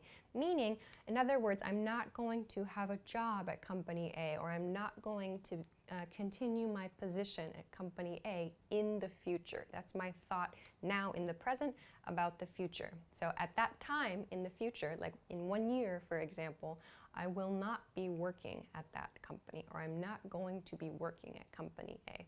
So that's the idea behind the future continuous tense. Okay, let's move along to the future perfect tense then. So future perfect tense refers to actions that you think will have started some point in the future. So remember, you're thinking in the present right now. But this grammar point is used to talk about something you imagine in the future that starts at some point and you think might be continuing into the future, maybe. Something started and maybe continues. This is the idea here. So let's look at an example. I will have lived in China for 2 years. I will have lived in China. So here I'm using will to show it's a future tense statement, I will, plus have lived. This is the same thing that we use for the present perfect tense that we talked about earlier, that past participle plus have or has, but we're attaching it to a future tense will. I will have lived in China for 2 years. So when would we use this? So if, for example, someone asks you a question about your future and they say like, so where do you see yourself in like 2020, for example? Or where do you imagine you're going to live in 2020, for example? You can say, oh, I will have lived in China for 2 years. So meaning at that time, in 2020, I will have lived in China for 2 years. So that means not now, but in the future. At that point in time in the future, I will have started living in China, and that will have continued for 2 years. So that's what that means. That's a guess about the future, future time period, that something will have continued in the future. So again, quite a challenging grammar point, but something definitely to look into. So again, not used perhaps as much as the present perfect tense, but great for storytelling and for imagining your future too. Okay, so let's move on to the last point for today's lesson, the future perfect continuous tense. Future perfect continuous. This is a tense that you use similar to the last one, but for actions you think will or won't have started and will be continuing. So something that's going to have started again in the future, something started, and the action will have continued into the future. Example, I won't have been eating meat for 3 months. I won't have been eating meat for 3 months. So for this one, let's imagine that you decided last month to stop eating meat. So that's fine, actually. For this sentence, that's okay. You made a decision last month to stop eating meat. Then someone asks you about your progress, like how's it going? Like what are you going to do next month? And you can say to yourself, well, at that point, next month, by next month in the future, you can use this sentence. I won't, so won't, negative, will not. I won't have been eating meat for 3 months. For 3 months. So that means from the point in time I started it in the past until this point in the future. So not present, but into the future. This entire time, my behavior not eating meat, that's going to have continued. So you're making a guess about the future. So at this future point in time, that behavior I started in the past will have continued and continued and continued. And at this point, it will be 3 months total for that behavior. So we use this to talk about something, some future thing that will have continued or will be continuing into the future. So will have continued, meaning something that started in the past and continues into the future, or will be continuing, meaning it's still going into the future as well. So there are a couple of like very, very subtle grammar points to consider there too. So those are a couple of maybe tough grammar points, but they're really good for storytelling and for talking about your future as well. Okay, so I know that this was a lot of information in this lesson. If you have some questions about where to find more details about any of these grammar points, you can check the YouTube channel. Our YouTube channel has some resources for these grammar points. There's also some information on the website. If you don't see it on the website or on the YouTube channel yet, please have a little bit of patience. We are making new stuff all the time and we'll hopefully have this available for you soon. So please keep checking back in with us. Great, so that's everything for this lesson. I hope that it was useful for you. If you have any questions or comments, please feel free to leave a comment below the video. If you like the video, please don't forget to give it a thumbs up, subscribe to the channel, and check us out at EnglishClass101.com for lots of other things that you can use to study English. Thanks very much for watching this lesson, and I will see you again soon. Bye-bye.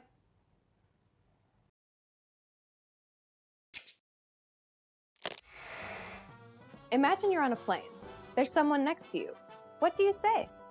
Hi, Alicia here. Introducing yourself in English is easy. In this lesson, you're going to learn how with Gustavo and Henry, who meet on a plane. Gustavo's moving to New York. His family is going to join him later in the month. Henry is in the seat when Gustavo gets on the plane. Let's watch. Excuse me.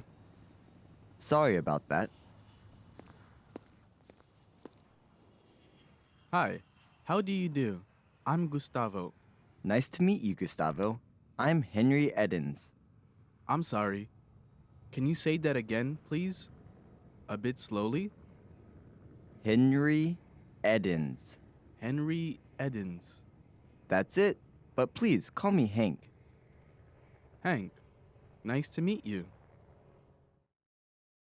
Now with subtitles. Excuse me. Sorry about that. Hi, how do you do?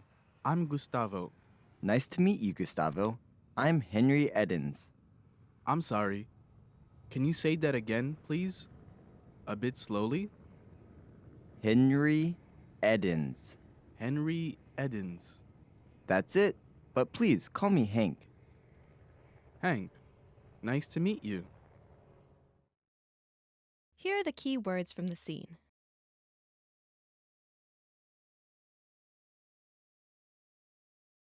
Hi, Hi. Hi. Hi. but, But. But. But. excuse me, Excuse me. Excuse me. Excuse me. two, Two. 2. 2. Nice to meet you. Nice to meet you. Nice to meet you. Nice to meet you. How do you do? How do you do? How do you do? How do you do? Here are the key phrases from the scene. How did Henry apologize when he realized he was in Gustavo's way? Sorry about that. Sorry about that. In general, this expression, when used to respond to "excuse me," shows a friendly willingness to help the other person. In this case, Henry wanted to show he was happy to move out of Gustavo's way. You can also use it to apologize for a small mistake, like bumping into someone on the street or blocking someone's way in the aisle of a supermarket. Now you try. Say Henry's line after Gustavo speaks. Excuse me.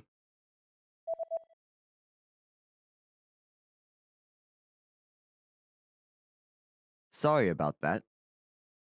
Later, Gustavo also used the word sorry to apologize when he didn't understand Henry's name. Which phrase did he use? I'm sorry. I'm sorry. This is a very common phrase in English for many situations, but here, Gustavo uses it to indicate he didn't understand something. Now you try. Say the line after Henry speaks. I'm Henry Edens.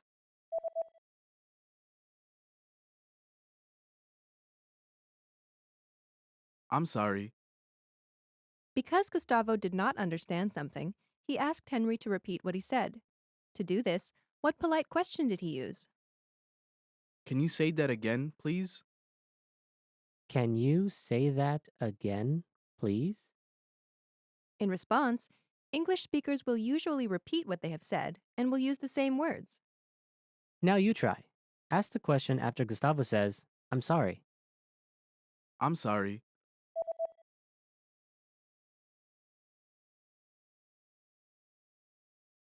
Can you say that again, please?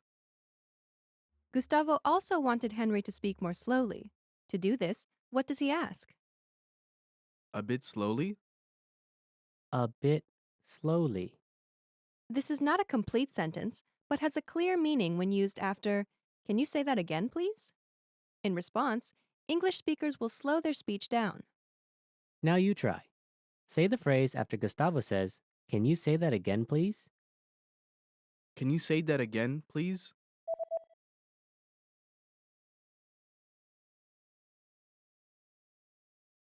A bit slowly? After Gustavo said Henry's name, Henry confirmed he said it correctly. How did he do that? That's it. That's it. This is like saying, "That's correct." But since the situation was friendly, "That's it" sounded more natural. Now you try. Say the phrase after Gustavo says Henry's name correctly. Henry Edens.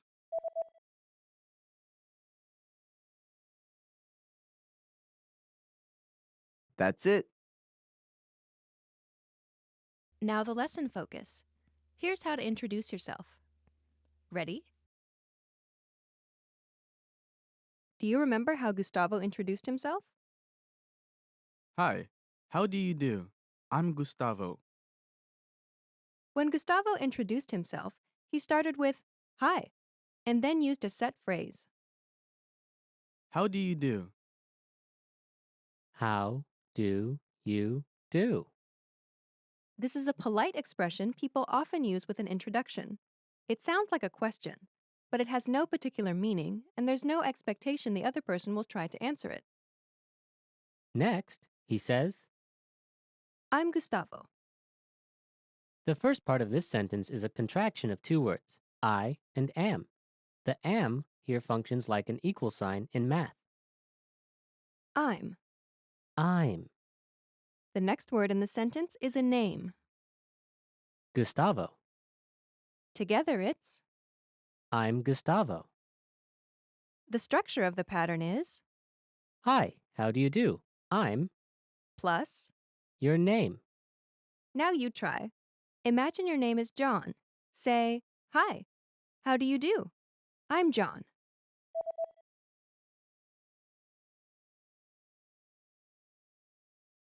Hi, how do you do?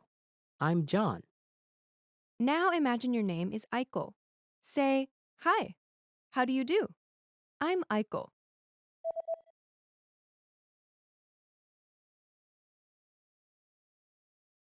Hi, how do you do? I'm Aiko. Now use your name.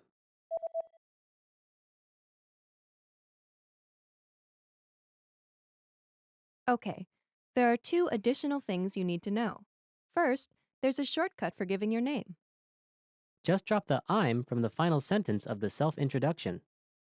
For example, if Gustavo just said, Hi, how do you do? Gustavo. Henry would have understood it was his name. This would be especially clear if Gustavo extended his hand for a handshake while saying this. In very casual situations, you can even drop the "Hi" and the "How do you do?" All that is left would be your name. The second thing you need to know is you can use I'm with just the first name or your first name and the last name together. I'm Henry Edens. Edens is Henry's family name. Using both your first name and your last name is a little more formal. It also gives you less privacy. For example, if people know both your first and last name, they can find you on the internet more easily. So it may be more common for strangers to say just their first name than people meeting in a more friendly environment. Next, you'll learn how to tell people to call you by a nickname, just like Henry did in the scene. But please call me Hank. But please, call me Hank. The first word in the sentence is. But. This word is not necessary, but it makes the transition to the rest of the sentence smoother. Henry uses this to introduce a new piece of information. And this information changes something about what he said before, but makes this clear. The next word introduces a polite request. Please. Please. Next is a request to use a certain name. Call. Call. After this is the word Me. me. Last is a common nickname for men named Henry. Hank. Hank. Please call me Hank. The sentence structure is Please, call me. plus. Your nickname. Now you try. Imagine your nickname is Matt. Say, "Please call me Matt."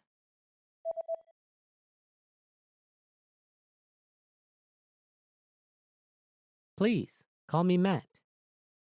Now imagine your nickname is Lulu. Say, "Please call me Lulu."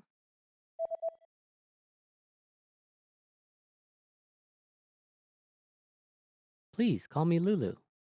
Now use your own nickname. Say, "Please call me," and then use your nickname.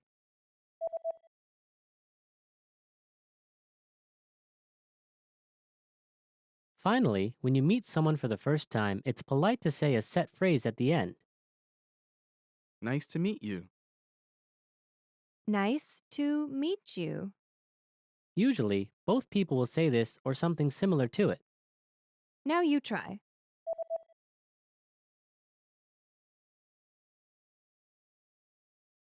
Nice to meet you.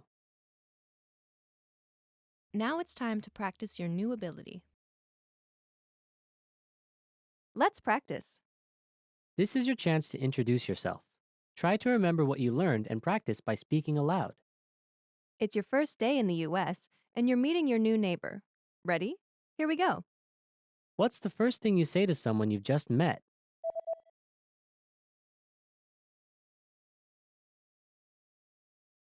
Hi, how do you do? How do you tell someone your name?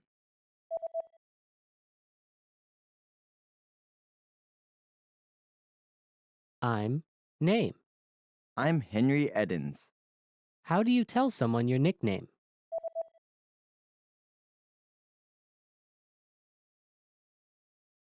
Please call me your nickname. Please call me Hank. What's the last thing you say to someone you've just met?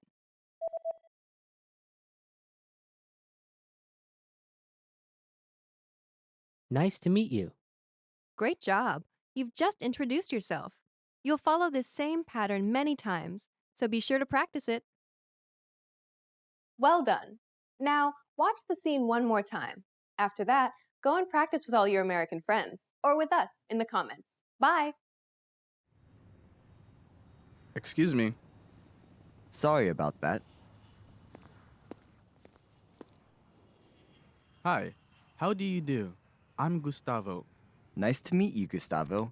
I'm Henry Edens. I'm sorry. Can you say that again, please? A bit slowly? Henry Edens. Henry Edens. That's it. But please, call me Hank. Hank, nice to meet you.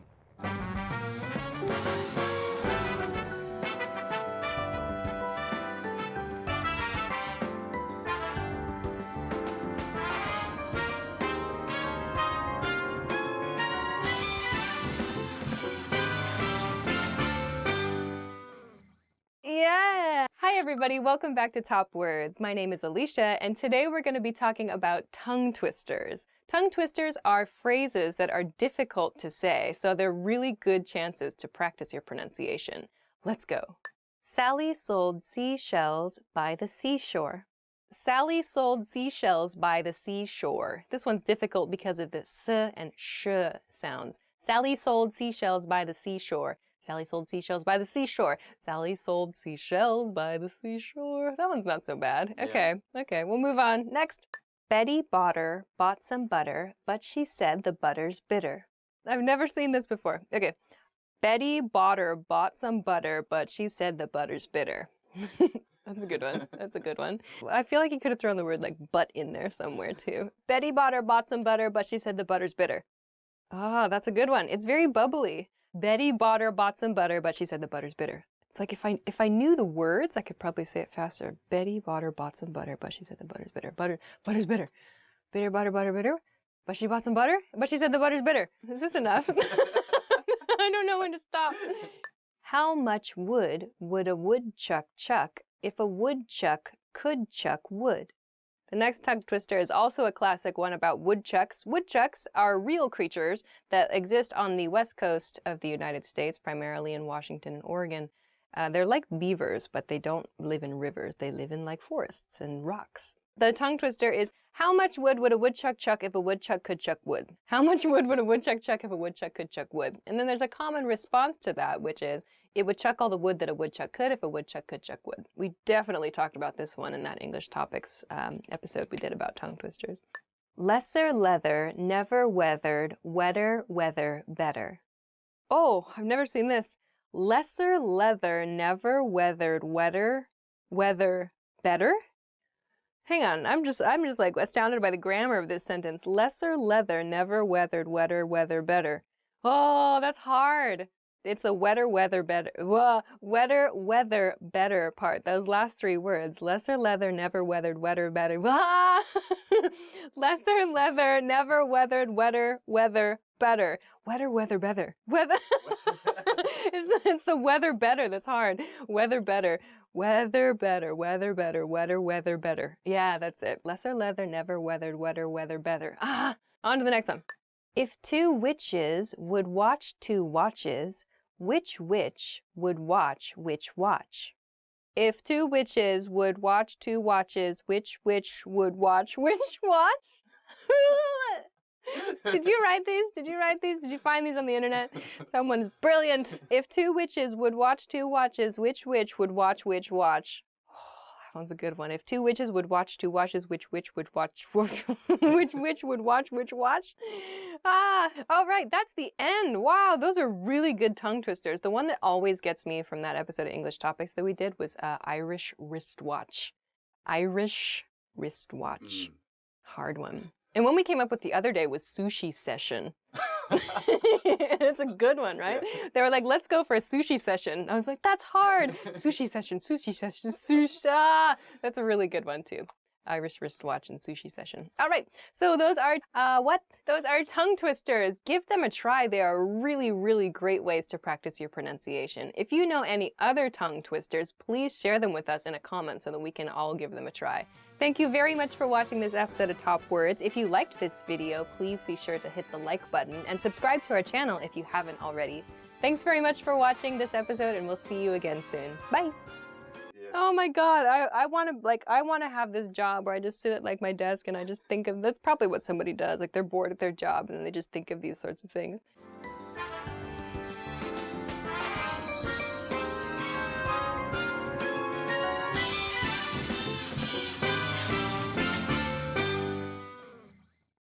Expand your vocabulary with our core 2,000 words ebook. It's free and packed with essential expressions that you'll use on a daily basis. Start building your vocabulary today. Click the link in the description below to download your free English ebook before it's gone.